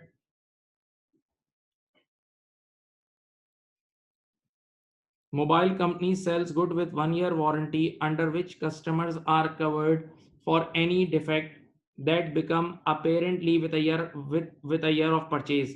In the calendar year 2004, mobile company sold 100,000 units. देखा, बहुत सारे लोगों के साथ डील करा, बहुत सारे। अब देखें पढ़े। The company expects that 5 warranty claims for 5% of the units sold. ठीक है, अब बताओ टोटल यूनिट्स कितने वापस आएंगे? 1 लाख का 5%, 1 लाख यूनिट बेचा ना, 5% वापस आएंगे। 1 मिनट पहले टोटल यूनिट्स निकाल लेते हैं। 1 लाख यूनिट का 5% होता है 5000 यूनिट, सही है। 5000 यूनिट्स वापस आएंगे। अब देखते हैं क्या होता है। हाफ ऑफ दीज क्लेम्स, यार टोटल क्लेम्स 5000 यूनिट्स का है, 5000 का आधा कितना होता है? 2500। 5000 का आधा होता है 2500, कान खोलो। half of these claims for a major defect with an average value of $50। देखो सुनो, 5000 यूनिट्स में से जो आधे यूनिट्स हैं 2500 यूनिट्स, बेटा ये जब वापस आएंगे ना तो इन पे मेजर डिफेक्ट होगा, और एक डिफेक्ट हम कितने में सही करेंगे? $50 में, सही है।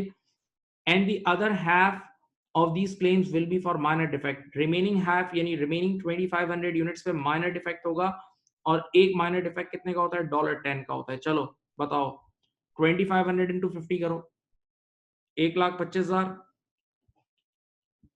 2500 इंटू 10, 25,000। टोटल कितना आया?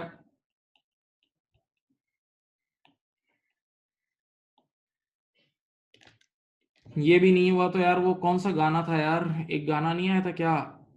क्या बोलता था वो यार, जिसको डांस नहीं करना वो जाके अपनी भैंस चराए। अब तुम लोग फिर भैंस चराओ, यकीन करो, और कुछ नहीं कर सकते तुम लोग। अगर ये भी नहीं हो रहा तो यार भैंस चराना ये भी बड़ा अच्छा काम है। ये कुछ भी सवाल नहीं है यार, अगर ये भी तुम लोगों से नहीं हो रहे, तुम लोगों ने पिछले कितने 1 साल जाया कर दिया अपना।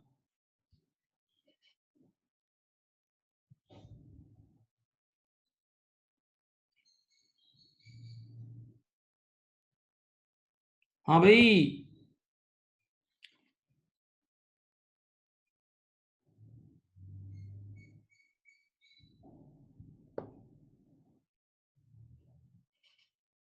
बोलो बोलो। कर लिया?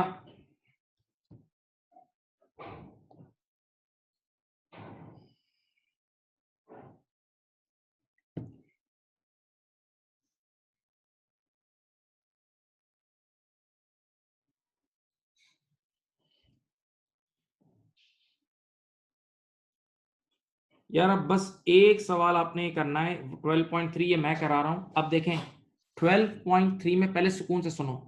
ये देखें, इधर देखें, इधर देखें, सब यहां देखें।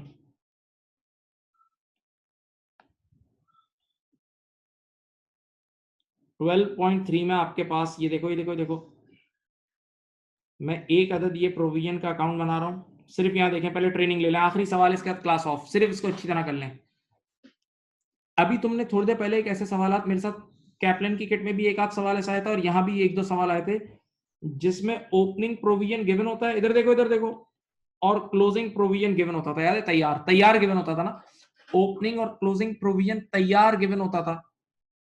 इस सवाल में क्या होगा बताऊं, ओपनिंग प्रोविजन तैयार गिवन है, क्लोजिंग प्रोविजन हमें खुद निकालना है। इधर देखो, ओपनिंग प्रोविजन तैयार गिवन है, और क्लोजिंग प्रोविजन हमें ईवीए एक्सपेक्टेड वैल्यू एनालिसिस के थ्रू खुद निकालना है। क्लोजिंग प्रोविजन खुद निकालना है, मैं निकाल दूंगा। चलो चलो, X company sells goods with a 1 year warranty and had देखो past tense, had a provision of warranty claims of 64,000 at date पढ़ो क्या है, 31 December X0।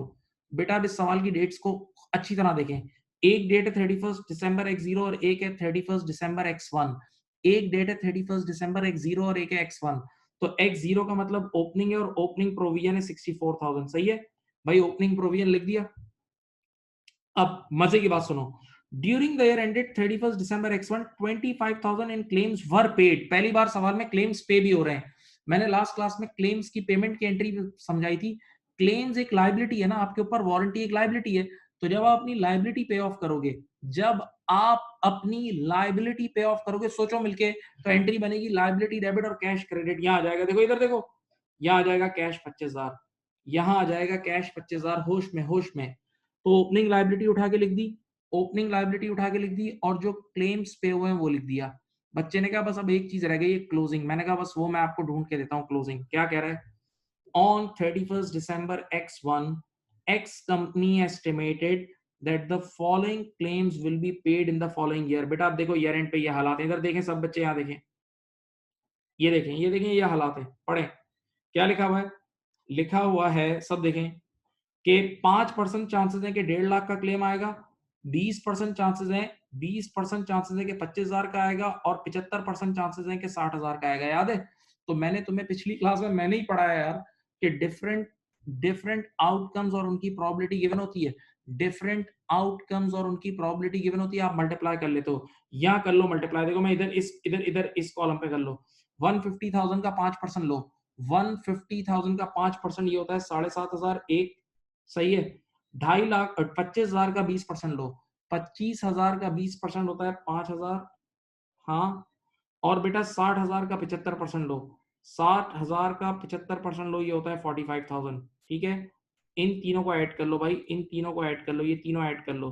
45,005 और 7,500, 45,000, 5,000 और 7,500, ये आपके पास मेरे बच्चों इधर देखो, ये क्लोजिंग बैलेंस आ गया 57,500। ओके, ये क्लोजिंग आ गया आपके पास 57, कितना आया? 500 का। ओके, अब आप मुझे बताएं, ये सब आ गया, ओपनिंग बैलेंस, क्लोजिंग बैलेंस और कैश। सिर्फ मुझे बताओ पीएनएल में कितना जाएगा। यहाँ पीएनएल में बैलेंसिंग फिगर कितनी आ रही है, कोई बता सकता है? पीएनएल में बैलेंसिंग फिगर आ रही है आपके पास 18,500। This is your expense for the year. ये आपके पीएनएल में चले जाएगा expense. Answer is C, answer is C. जल्दी नहीं करना, टेक योर टाइम, आराम से क्वेश्चन कॉपी करें, देख लें, आराम से क्वेश्चन कॉपी करके देख लें।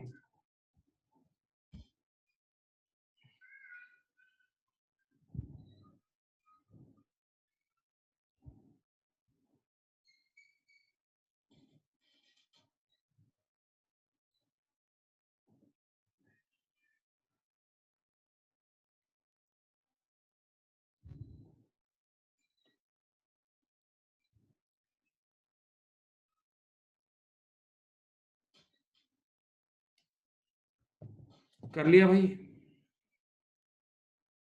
हाँ, अब देखें, जो बात बोल रहा हूँ मेरी बात को समझें, इस बात को समझें। ये आईएएस थ्योरी के एरियाज हैं, नए एरियाज हैं। इनके लिए क्या क्या करना है आपने, इधर देखो भाई। एक सवाल आया, how do we know EVA? क्योंकि ये वारंटी से रिलेटेड इशू है ना, वारंटी में हम लार्ज नंबर ऑफ पीपल से डील कर रहे होते हैं। जिसका भी सवाल है, वारंटी में बहुत सारी ट्रांजेक्शन एक साथ होती हैं, बहुत सारे यूनिट्स होते हैं, तो उसमें ईवीए ही करते हैं। आईएएस की इंस्ट्रक्शन है, आपने पढ़ा था। अब मेरी बात सुनो बेटा, ये नया एरिया है आईएएस का, पहली बार जिंदगी में आपने पढ़ा है। तो इसके लिए आपको सबसे पहले लेक्चर को रिवाइज करना होगा। लेक्चर को रिवाइज करें, आपको रिकॉर्डिंग्स भी मिल जाती हैं, रिवाइज करें। मैंने किट साथ साथ करा दी है, मैंने किट के सारे मुश्किल, कैप्लन की तो पूरी किट करा दी है, बीपीपी के भी सारे मुश्किल सवाल करा दिए हैं। तो किट करें, उसके बाद बुक रीडिंग लाजमी करें। इन चीजों की बुक रीडिंग, स्टडी टेक्स्ट को फराइज के दर्जे में पढ़ें। पैक हो जाएगा इंशाल्लाह, बहुत अच्छी तरह सीख जाओगे, कुछ भी मुश्किल नहीं है, एक दो बार पढ़ोगे रवा हो जाओगे। बल्कि कुछ बच्चों ने तो बिल्कुल काफी सारे सवाल मेरे साथ सही भी किए हैं। बाकी जो लोग हैं वो साथ साथ करें।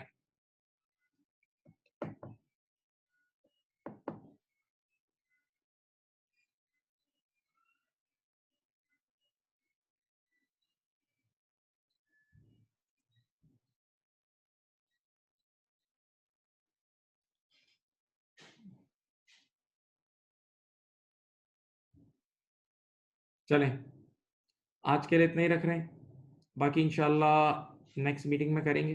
अल्लाह हाफिज, बाय बाय।